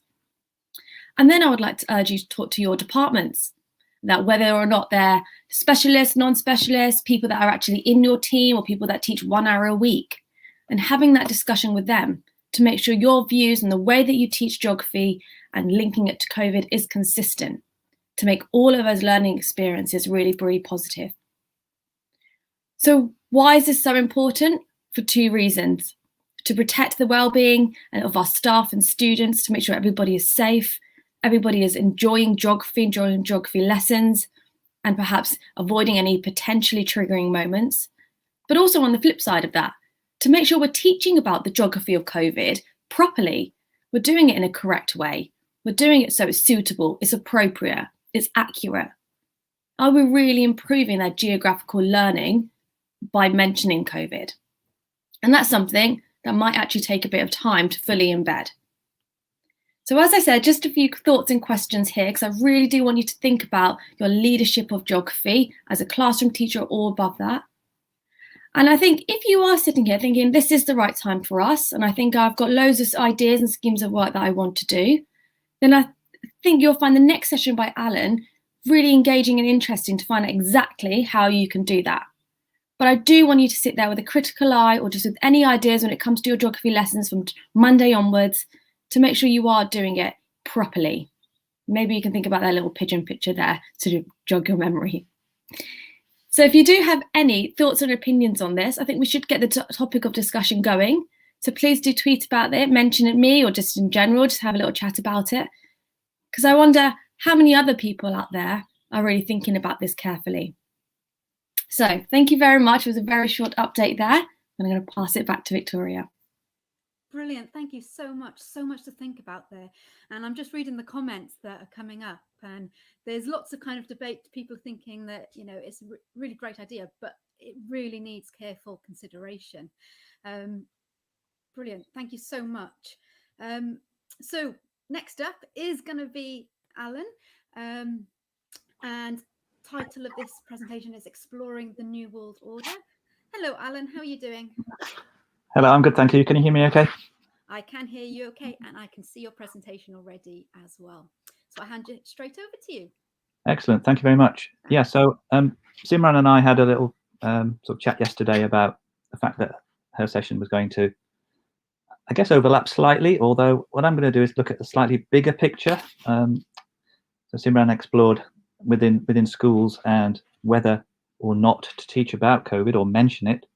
And I think that's a really important thing for us to have a discussion around, actually, and hopefully in the chat or following on after the event, people will continue that discussion. Now, I've called the title The New World Order, and I think it's fairly obvious why we have a new world and why this is important to geographers. Geographers have the world as our object of study, and it's changed. Okay, and we need to think a little bit strategically about how we build those changes into the curriculum, and also consider the fact that all the students' worlds have changed too. School is a new place, for example. And we also have the idea of the vaccine, which is arriving slowly. Some of your colleagues may have already been vaccinated. You yourself may have been vaccinated. And I think that also is something that's worth considering. This idea of inequality is persisting, really. We can see here the doses per 100 people. And what you have, of course, is Africa essentially standing out in the same way as it does in terms of other inequalities, in terms of economic inequalities, for example. We've also got an impact on the countryside. We've had impacts on the workforce. We've had impacts on tourism, on city centres. And all of that has been building into a document that I've been creating over the last year. Now, I started this in March last year. I'm on version 11 now. All of these are shared on the Living Geography blog. And the most recent one is up to about 200 pages. And what I've tried to do is collate together stories and ideas and thoughts about teaching geography and how the curriculum will look post-coronavirus. And of course, we're not in that stage yet. And there's a reminder here from the quote on the cover that geography, like all dynamic areas of disciplinary thought, is in a constant state of becoming. So geography itself is adapting to these changes, just as we are all adapting to our new changed lives. Early on, I came across this piece by David Wallman in Wired, and it turns out that David is a geography major. I contacted him, works in the United States, and he pointed out very, very quickly that we were really interested in our relationships with space. This was getting us to reimagine and re-establish ourselves. For example, we explored our local areas perhaps more than we had done before. And we were also mindful of that 2 meters. Suddenly 2 meters became a measurement that we were all thinking about as we introduced our ideas of social distancing. And at the same time, through that whole year, we've obviously also been waiting for the verdict in the Derek Chauvin trial, which we had earlier in the week. And as part of that, of course, we've had the ongoing discussion about Black Lives Matter and the final publication of this report by CRED, which actually lacks credibility. It's had widespread condemnation. And of course, the climate emergency hasn't been gone because of the pandemic. That hasn't stopped. So we've had a virtual change in our lives, but the actual practical change in the climate is continuing. So a story here about the 100-degree days, which have become increasingly early in the year.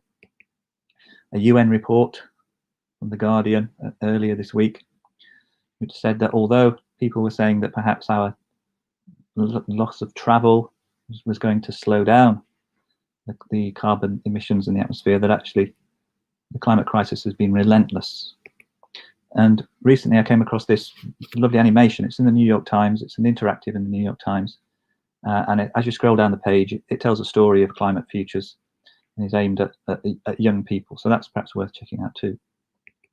At the same time, we've had changing places, a topic which we, of course, look at in geography. We've had 100 billion pieces of disposable plastic created every month through the last year of the pandemic. And the Royal Geographical Society's Young Geographer of the Year competition asks young people to remap their world. So that's perhaps something that might be a way into discussing the impact of the pandemic. But as Simran says, we need to be mindful of how our own school communities have been affected.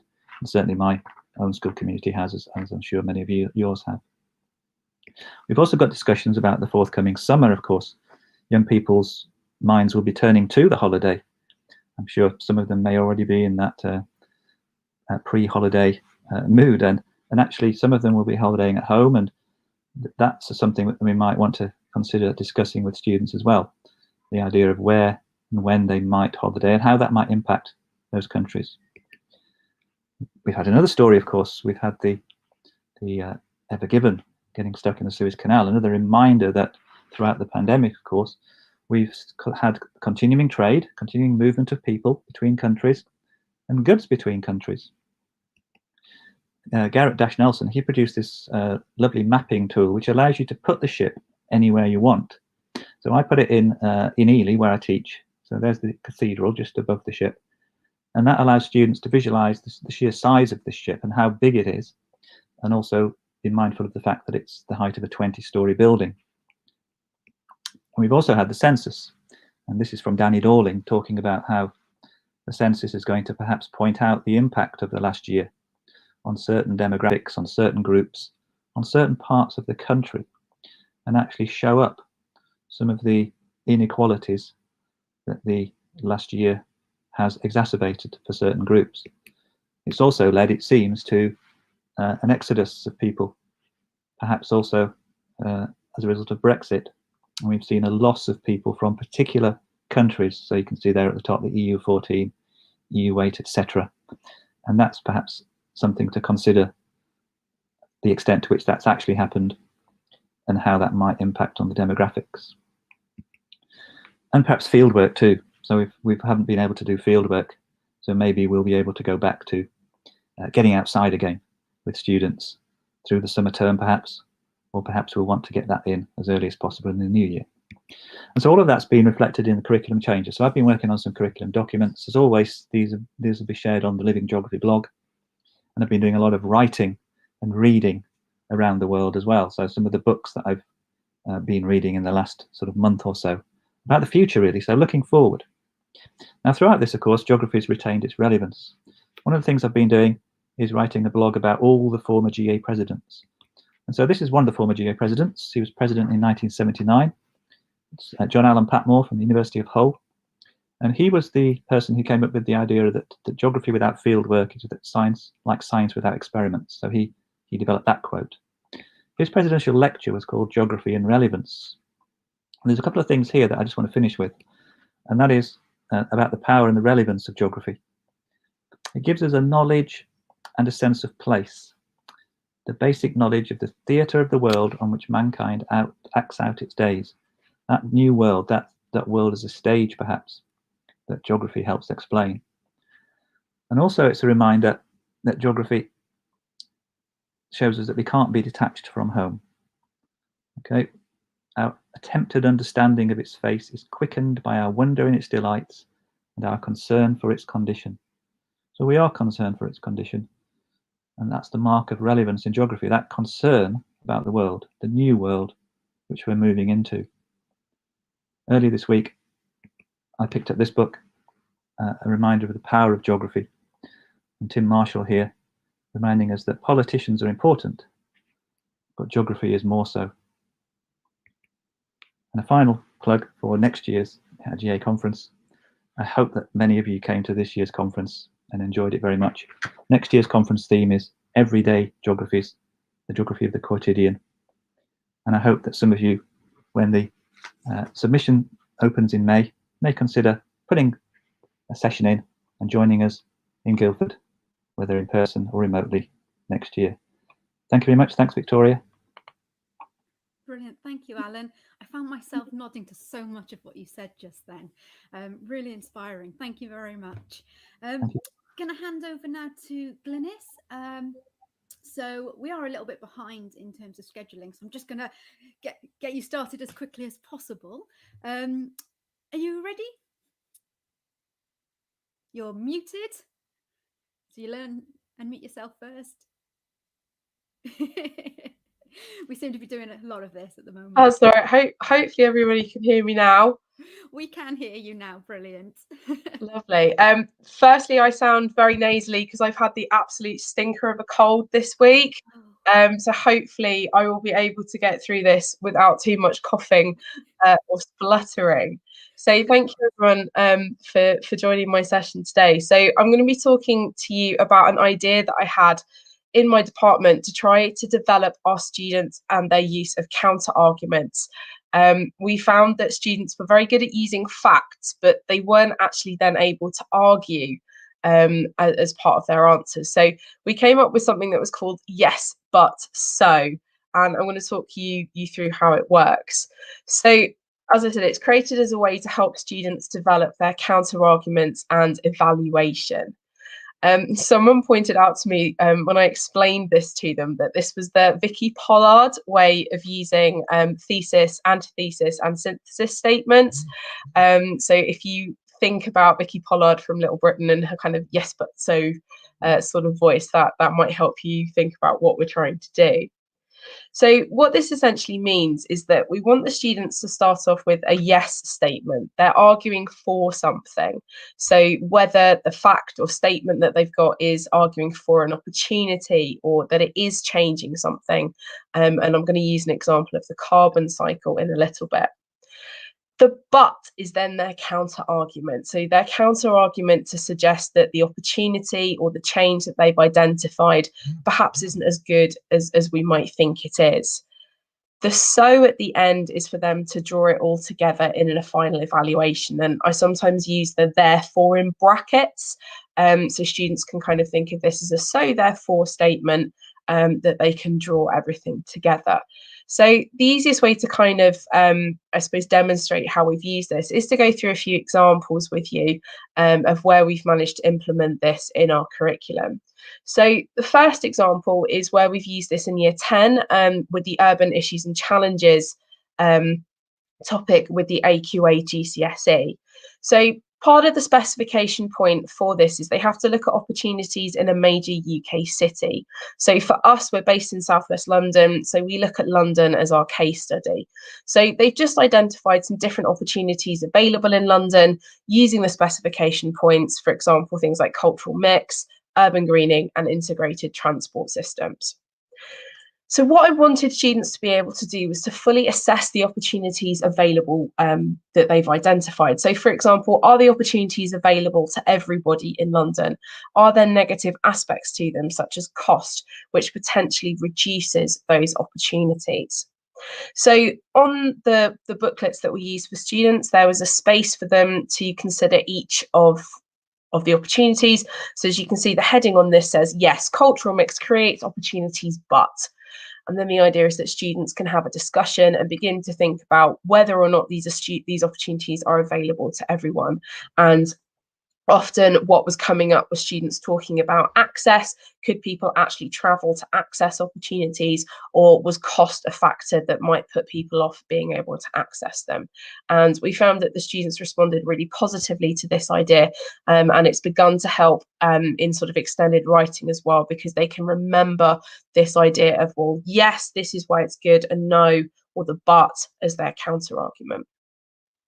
A second, oh, I actually forgot to put an example in. Here we go. So yeah, the cultural opportunities argument here is then looking at how people may have to move out of an area if they've been living there for a long time. So you can see an example here of some comments that have been used by students.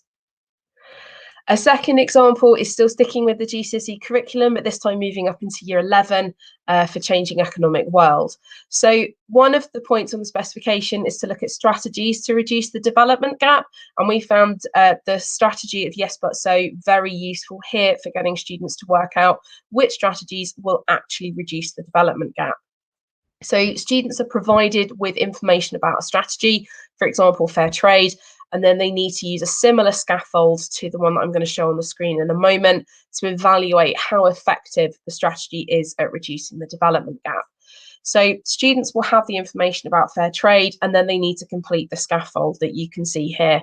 So they have to start off with, yes, fair trade is effective at reducing the development gap because, and they're able to pull in points and information that's been provided to them. They can then do the but statement, as I sometimes call them. So, but fair trade may not be fully effective at reducing the development gap because, and again, they can pull in any counter arguments from the information provided and begin to realise that fair trade may not be fully effective at reducing the development gap. We then have the so statement at the bottom, and I leave a gap for students so that they can add in their own word when it comes to the evaluation. So the idea is that they can practice saying, therefore, fair trade is fully effective or partially effective or not very effective at reducing the development gap. And we often make sure that there's a word bank to sort of go with this, that students can pick out something to support them as they're doing this. So at GCSE, we found this to be quite an effective way at helping students manage their evaluation. And sometimes when we're practicing writing 9-mark questions and students are thinking about, how do I write this? I have students sort of saying, oh, can I try yes, but, and will that work with my answers? So the year 11s and year 10s have responded to this really well. We've also found a way at managing to use this with the sixth form, and this is an example of a lesson that I actually planned and did earlier this academic year back in December. So this is using the water and carbon cycle at AQA, and what we were trying to get students to think about is the changes to the carbon cycle over time and how much influence natural or human factors have at changing the carbon cycle over time. So the way that we structured it was, yes, the factor is contributing towards changing the carbon cycle. The but is then a counter argument, and so therefore allowing students to weigh up the impact of their factors and come to a mini conclusion. So we structured this in a very similar way that we did with the year 11 example. So students were provided with examples or information. So this is the exact slide that students were given about the volcanic activity. So I've done some research about volcanic activity using the textbook information out there, and I've summarized it for them so that they've got sort of key facts and figures that they can use. Students then have the exact same scaffold underneath that we saw with the year 11 example, so that they can then pull in to talk about, yes, how much volcanic activity is changing the carbon cycle, their buts, so their counter argument, and their therefore underneath. So this is an example that I've just typed her work up. This is one of my year 12 students and some of the statements that she was writing in class. So using the information, she's pulled out and said, yes, volcanoes do change the natural carbon cycle by adding between 130 million and 380 million tonnes of carbon dioxide into the atmosphere this year. So she's read the information through and worked out what answers the question about volcanic activity changing the carbon cycle. She's then used the information, however, about human activity emitting more carbon dioxide for her counter argument. And then again, we've got an overall concluding statement. And what I quite like is the wording the student has used, this idea of a more limited impact in terms of changing the carbon cycle compared with human activity.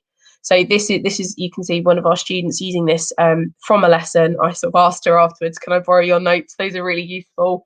And you can see the sort of practicalities of using this. So it's very straightforward. It's very, very simple, but actually we found it to be really, really effective in helping students to have their evaluation and to begin to think about counter arguments.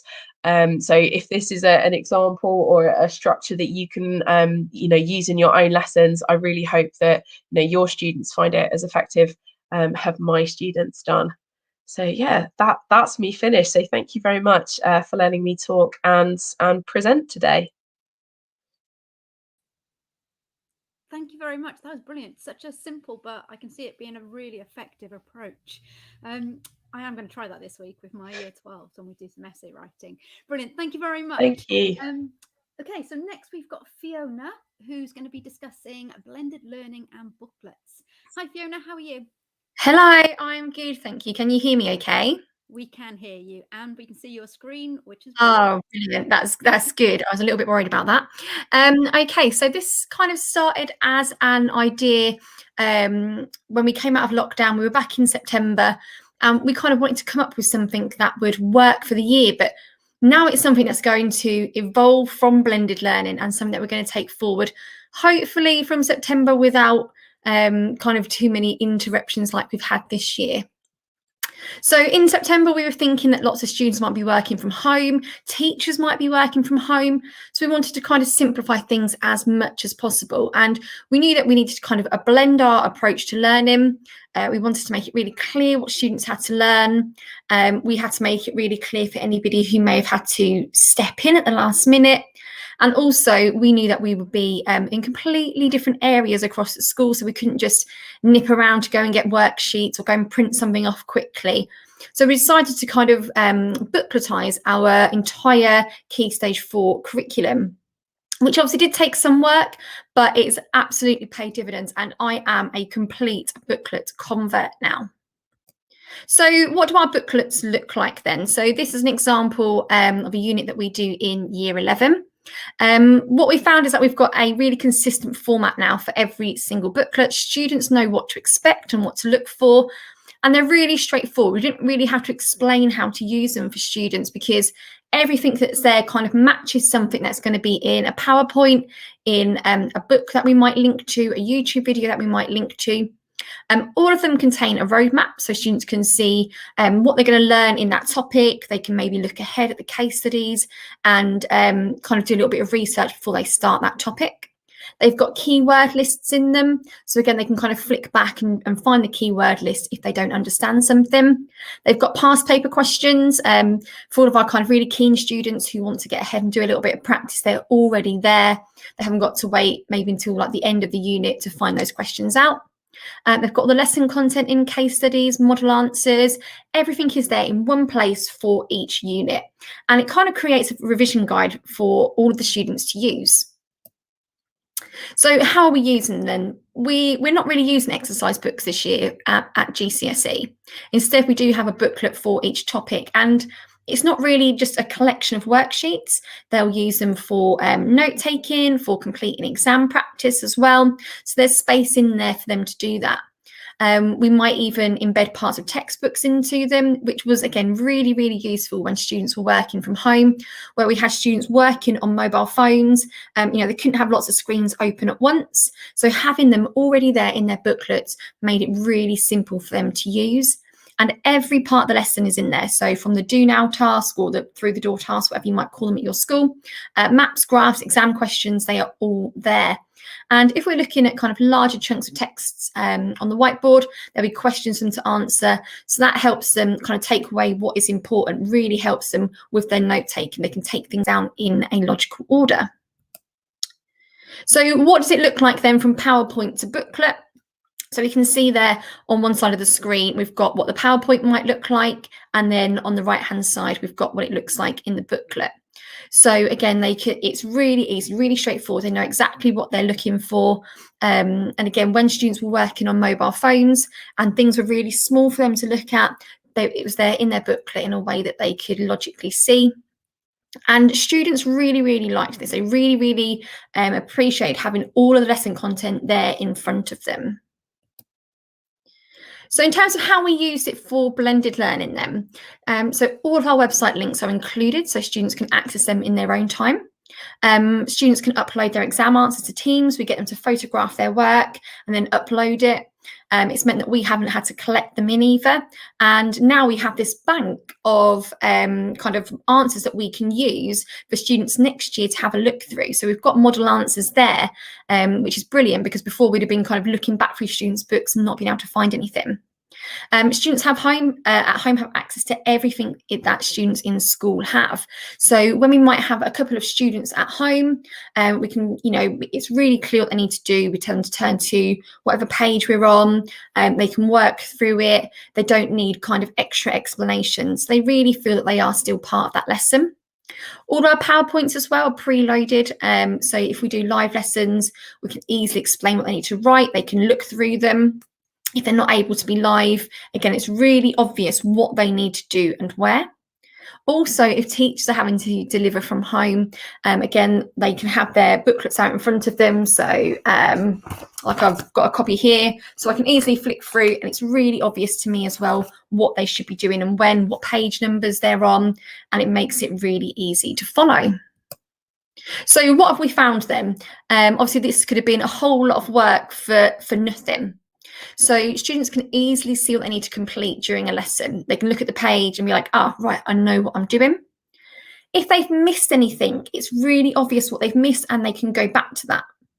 If they're working from home, they've got, clear copies of the maps, the graphs, exam questions. It's really obvious what they have there. It's also saved us quite a lot of time as well. So instead of students drawing out tables or filling in, like writing out the whole close exercise, it's already there for them to fill out. And we can see from a distance as well. So when we weren't really, even still now, not allowed to really circulate the class, from a distance, we can see what students have filled out and what they haven't filled out. So we can say, oh, you've missed out that box there, you've missed out that row of the table. It's really obvious to us. And something that we found as well is that those students who perhaps were a little bit underconfident in their writing, who would see a blank page as a barrier, now they've got these boxes to fill in, they know what they're doing, and they're writing a lot more than ever before. And there's that sense of achievement there as well. So when they've completed something, they don't just go, oh, it's just my exercise book, I don't really care. They can see that they've made themselves a revision guide. They can see all of the hard work that they've put in. So some student comments then. You can see here that, students really, really enjoyed them. And in fact, it was Year 10 parents' evening the other night. And most of the parents really said, they really enjoyed the workbooks. They could flick through them with their son or their daughter and see what they might have missed, and therefore help them to find that information. So it's made students more organised. They really appreciate the work that we put into them as well. They know what they need to upload to Teams. Everything is much, much clearer for them. So there's been lots of questions on Twitter, and obviously I'm happy to answer any of these questions as well in the chat. One of the big things is, are they expensive to produce? And we found that actually we're spending the same amount on printing booklets as we would worksheets. Obviously they are time consuming, but they are long lasting as well. And actually I tend to write the booklet as I'm writing the PowerPoint, and a lot of it is just copied over from one place to another. I'm just adding in text boxes for students to write in. We will be using them again next year. It's something that we've definitely decided is a really good idea. And actually it hasn't removed any of the autonomy from teachers. They can still kind of teach how they want to teach, because they know that all the key parts that students need to know are within those booklets. And actually we've started to use them for Key Stage 3 as well. So this has really kind of changed how we have worked this year, and we are just looking to get better and better at what we are doing.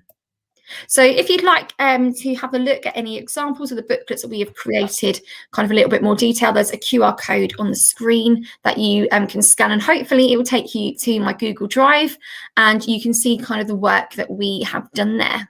Thank you very much for listening, and I hope that was helpful. Brilliant, thank you, Fiona. That's okay, you're very welcome. Booklets, I've been using them for years now, and they just make such a difference to the sequencing and students' understanding of where they're going, and brilliant. Thank you ever so much. Fantastic. So just very quickly, got a short video by one of our sponsors, Wellbe. So we'll just show you that. Hopefully the sound will work.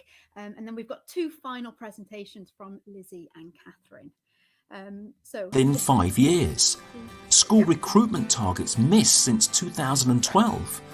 UK teacher job satisfaction among the lowest globally, and stress and mental ill health is the #1 cause of long-term absence. And all this was before the impact, uncertainty, anxiety and added workload from COVID-19.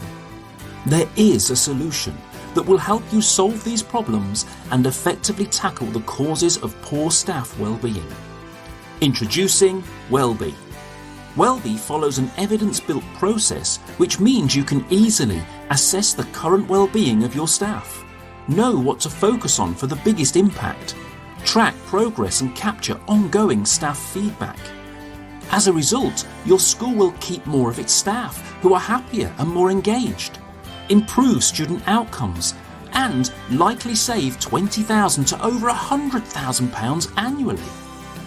12 months of Wellbe includes an online survey, detailed report with benchmarks and recommended actions, anonymous feedback tool, resources and ongoing remote support to simplify and speed up your journey and deliver the outcomes you need.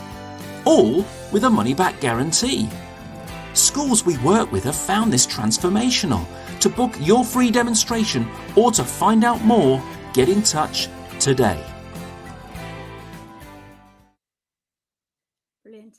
And anyone that knows me knows how much an importance there is on well-being in my consideration anyway. Okay, so next up we've got Lizzie, who is going to be presenting on making geography the place to be. Hi Lizzie. Hello, morning everybody. Can you see me? Can you hear me? We can hear you and we can see you. But you can see the PowerPoint and everything as well. Yep, I can see that as Fab. well. Right, morning everybody. My name is Lizzie. I'm a geography teacher, a member of SLT at a school in Lincoln. And I want to talk to you this morning about making geography the place to be and raising the profile of geography within your school or your setting. I want to talk very briefly about why that is important. I mean, obviously, we want to beat history in terms of the numbers at GCSE, A-level and beyond. Some of the strategies we'll look at trying to increase that student uptake, but it is bigger than that. We want to ensure that students see the relevance of geography. We know geography is incredibly relevant and important in our society at the moment, but making sure our students see that too.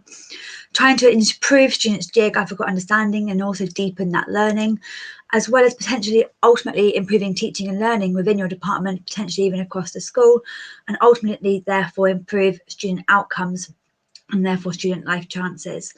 So how can we do this? How can we raise the profile? So one of the first things I want to talk to you about is about collaborating with other subjects, encouraging students to not only experience geography within their geography lesson, but also in other subjects, and also conversely experience other subjects in geography. There are loads of ways we can do that. We know that geography is incredibly cross-curricular.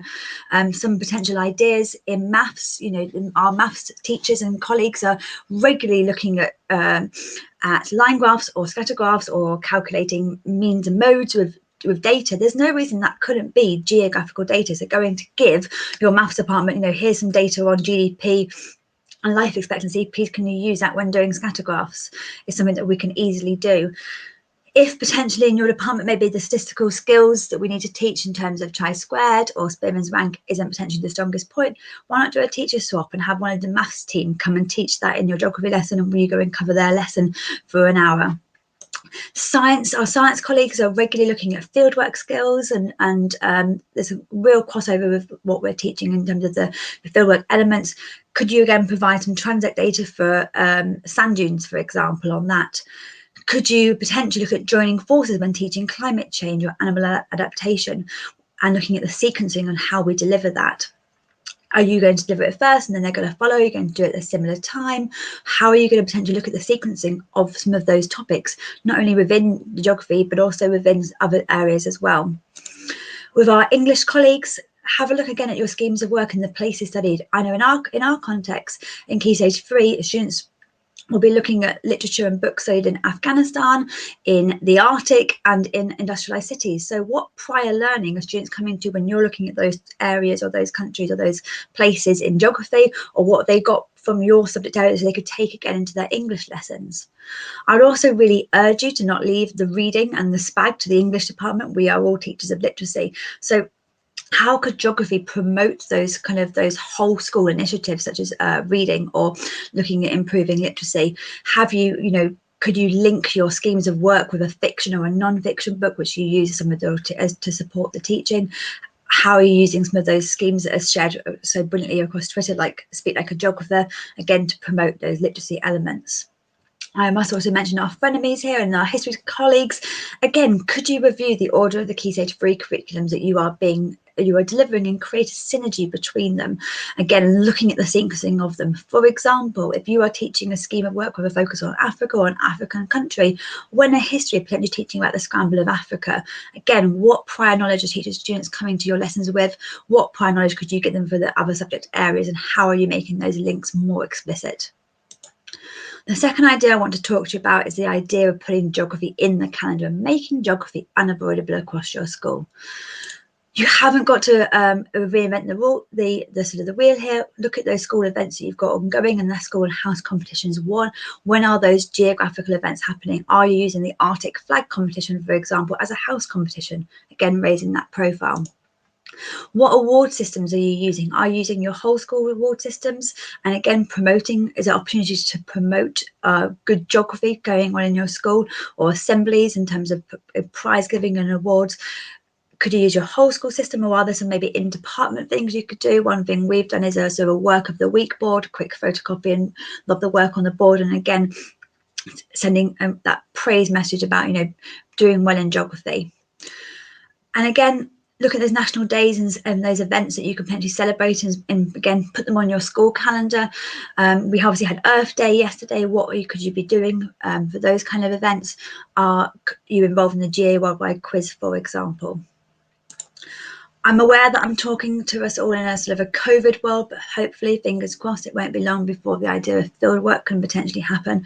And my sort of third and final strategy is the idea of get students visiting places and find ways to make field work happen. There are hundreds of reasons that we know as geographers it's great to get students out of the classroom, but there are also 100 or so reasons why it's really quite challenging to do so. So what can we do to make field work happen?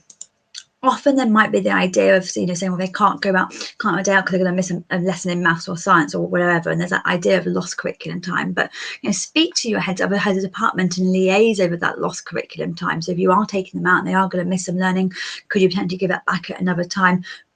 Are the maths and the other department staff happy to support? Often they will be, to get their buy-in early. It hasn't got to be a whole geography day out as well. Could you work with other departments for a joint field trip? If you're going to take them to the Peak District, or the English team teaching Bronte at the time, could you make some real links there? So you could have sort of a combined approach to those trips. We talk about often SLTs and staff looking at the students' whole school experience. Can you make geography trips part of that school experience so that the annual visits are being offered to students, and where are those geographical elements you can get in? One of the things that we did in Year 8 was a humanities mystery trip. We teamed up with our history colleagues, and students would pay sort of a small amount and they go on a bus and they go somewhere they wouldn't know where they were going. Really got a buzz and a buy-in, and it became an annual event. So actually now, you know, our sixth formers are talking to our Year 7s and 8s about, oh, when you go on the mystery trip, and it's becoming part of that lived school experience. Finance is always an issue when it comes to fieldwork, but there are things that can be done to try and reduce costs. Could you speak to your finance manager or maybe your business manager in your school and see if there's any pots of money that are sat there, or pots of money they know that they might be able to get to support the cost of the bus, for example, or is there sponsorship from outside businesses, again, to that cover of the bus to make sure that make that trip free. There are also national budgets or schemes that you can sort of apply to try and get sort of bursaries towards field trips as well. Now, I think I'm talking to you about there are some next steps involved. I would really urge you to review what's already happening in your department, in other departments, talk to your team and to your colleagues and put a plan in place. Don't reinvent the wheel. I'm not saying go and rewrite whole schemes of works and make sure that they make them link with science and English and everybody else. But what are you already doing? Where can maybe you just tweak some of the order and when subjects are being delivered and tweaked them to get that synergy with other departments? There is obviously a workload element here, so maybe it's a little an often approach. You know, when is the best time to have a look at some of this stuff? You know what your workload is like. Probably now is not the time with tags and everything else, but when could this be looked at? I would really urge you to make these changes in line with department development plans and staff development. Don't make them be an add-on. You know, have them in your development plan. If you've got RQTs or teachers who are 3, 4, 5 years into teaching, they're looking at maybe their next steps of their development. Could you get them to be working on working on those synergies with curriculums or the house events or whatever it's going to be? It hasn't got to be all on the head of department's shoulders. And that's me. Thank you very much. Brilliant. Thank you ever so much for that, Lizzie. Again, lots of things to take away. Got a bit of background noise there. I love that Fiona has mentioned in the comments that basically making geography unavoidable. Excellent. Thank you so much. Okay, Thank you. our last presentation then is Catherine on why I don't pee. And I know quite a few previous speakers have kind of mentioned this presentation already. So yeah, take it away then. I hope it's going to be the sort of thing that people are expecting it to be, because the presentations have been so great, and it's just, you know, coming at the end, it's like, wow, it's just been absolutely inspiring. So just thank you to everybody. It's just been so great to be able to see what people are coming up with. And now I'm just being, there we go. Oh, just a sec, I shared my screen and then it went off again. Typical of the old lady to get confused about it. Oh, you're not old. Right, just a sec. Right, okay. Can you see it now? No. Not yet. Right, what am I doing wrong? Oh, there we go. Entire screen. And then I press share. Oh, right. The share button wasn't coming up, but it is now. So with anything like luck, it's going to come up with about 3 million different things at the same time. There. Oh, I'm not quite sure. Oh, there we go. I'm not quite sure why it was trying to do 3 million things at the same time. Okay, so right, this is. Oh, she disappeared. This is going well, isn't it, Victoria? It's good job we're towards the end. So it was a lot of build up there, wasn't there? Yeah, there's a lot of build up to that. I might as well take this moment then just to say thank you to everyone that's spoken so far. Yeah. It's been a great event, so much to take away. And, you know, everyone spent so much time getting ready for this, taking the time then to actually deliver today. So massive thank you to all of our speakers. Alongside that, thank you to all of our... it's not coming at all. Oh, I can hear myself. Just that a minute. There we go. That's better. Thank you to all the sponsors as well. Honestly, we couldn't do these events without them. Absolutely top group of people. Yeah, I will add to that, because you're never going to praise yourself, but every coordinator for Teachmeet Icons, we've now got more than 10 events. Every coordinator it volunteers a huge amount of time behind the scenes in advance of these events to approach speakers, and obviously thanks very much to every speaker for giving up their time today to share their wisdom and everything. And the reason why all the teams do this is for impact on the profession. You know, that's why we all do it, really. So thank you so much to every coordinator, every team member, and every contributor to this event. I think Catherine might be back, although at the moment I think we have a presentation and potentially not her, but we'll see. Hang on a second. Catherine, can you hear us? I can hear you. Can you hear me? We can hear you, but we can't see you. But that's absolutely fine. If you just click. Can you see my screen? Yeah, but if you just go full screen for us, bottom right. Yeah, that's okay, because I was just panicking. No problem. So you can see my screen and you can hear me. You don't need to see me. No, that's absolutely right. That's fine. Brilliant. Okay, Brilliant. Fantastic. So shall I go again? Take it away. Yeah. Yeah, brilliant. Right. Okay. So this might just be me, but I just have a little bit of a rant about how there's been a lot of obsession with acronyms recently. And I thought it was just me. And then I saw an amazing blog by Zoe Enser about the impact that this is having in English. And I thought, yeah, it's not just me. So I started thinking about this a little bit more. So this is thinking about why I don't pee, point, evidence, and explain. So have a little think about how many acronyms students in your school might have to learn. Now, I looked around my house and I found a GCSE student lying around, and I said, you know, these acronyms you do for different subjects, what sort of acronyms do you use? And this is what they said to me. So we had P, but also peel spelled differently, peas or petal. And recently this has developed into potazzle. Bidmas in maths, Wilson is another one, a forest, slice, smile, sauce, Niam. And then since I wrote this for the previous Teachmeet Geography Icons event before Christmas, a new one's been added, which is account, apart from you don't use all the letters. So this is just one student, and these are all the different acronyms that are being used in just one school. So I was a bit concerned about this because that's a hell of a lot of different things to learn. And I started thinking about how it must be for our young people to, when they're looking at extended writing and when they're looking at exam questions, to be thinking about the acronym they need to use rather than actually about the question. So this is something that's been worrying me. When students look at a question, I don't want the first thing that crosses their mind to be which acronym to use. These are some questions from some AQA geography papers. You can see there, you know, geography questions are quite complex. It's not just a straightforward, you know, just one line thing. It's quite complex what students have got to do. And I'm extremely dubious about whether we can just come up with a really simple acronym and just say, Pachang, that is going to do you all your 6-mark answers, all your 9-mark answers, and even into A level, you're going to be able to use this. So these acronyms, like I say, they're worrying to me. I'm also worried that if students are trying to answer in a certain structure, it could really limit their answers. And I did some marking for an exam board back in 2019, when, in the olden days when we used to have exams.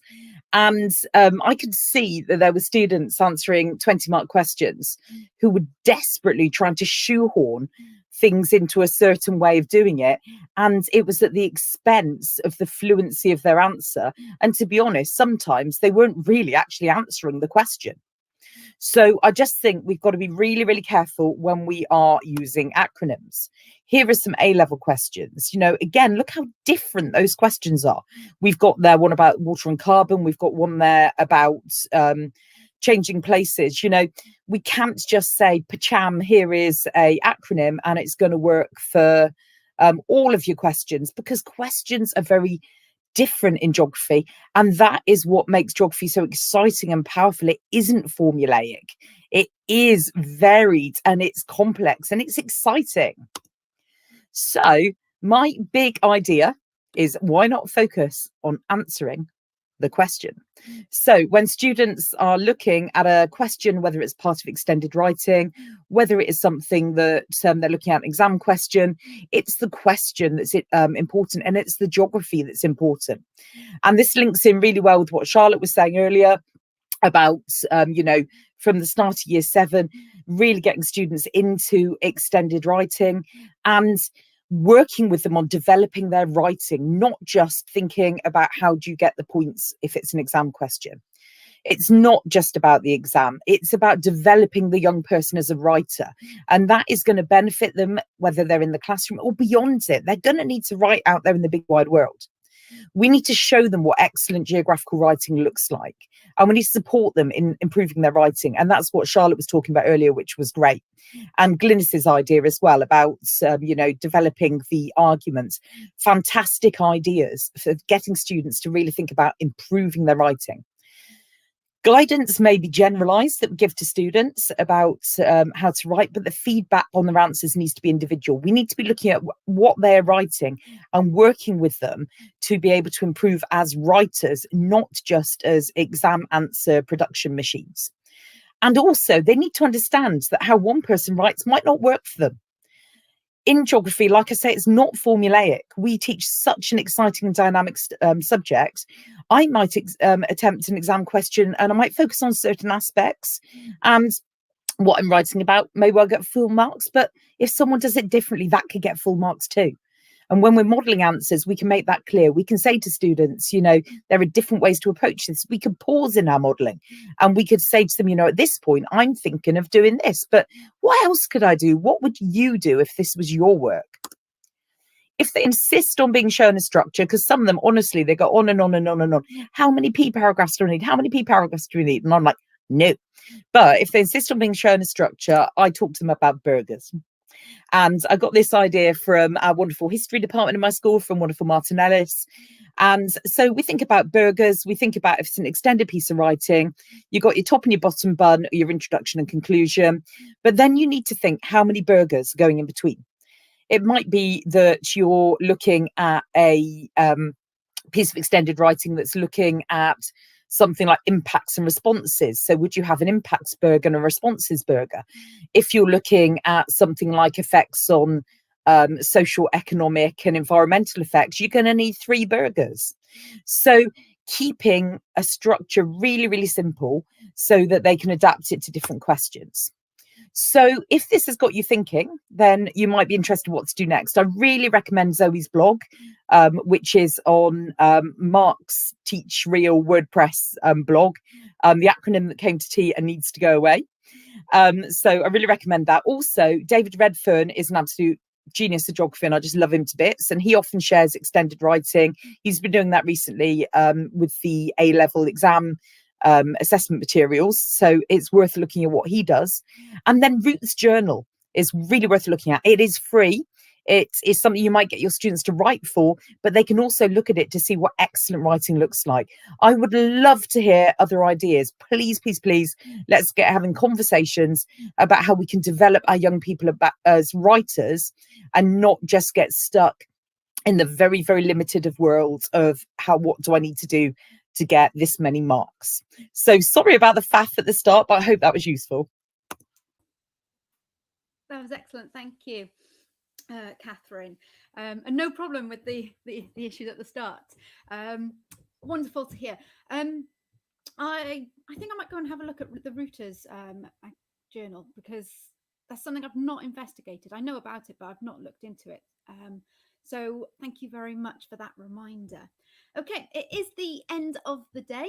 I've just got a few thank yous to say.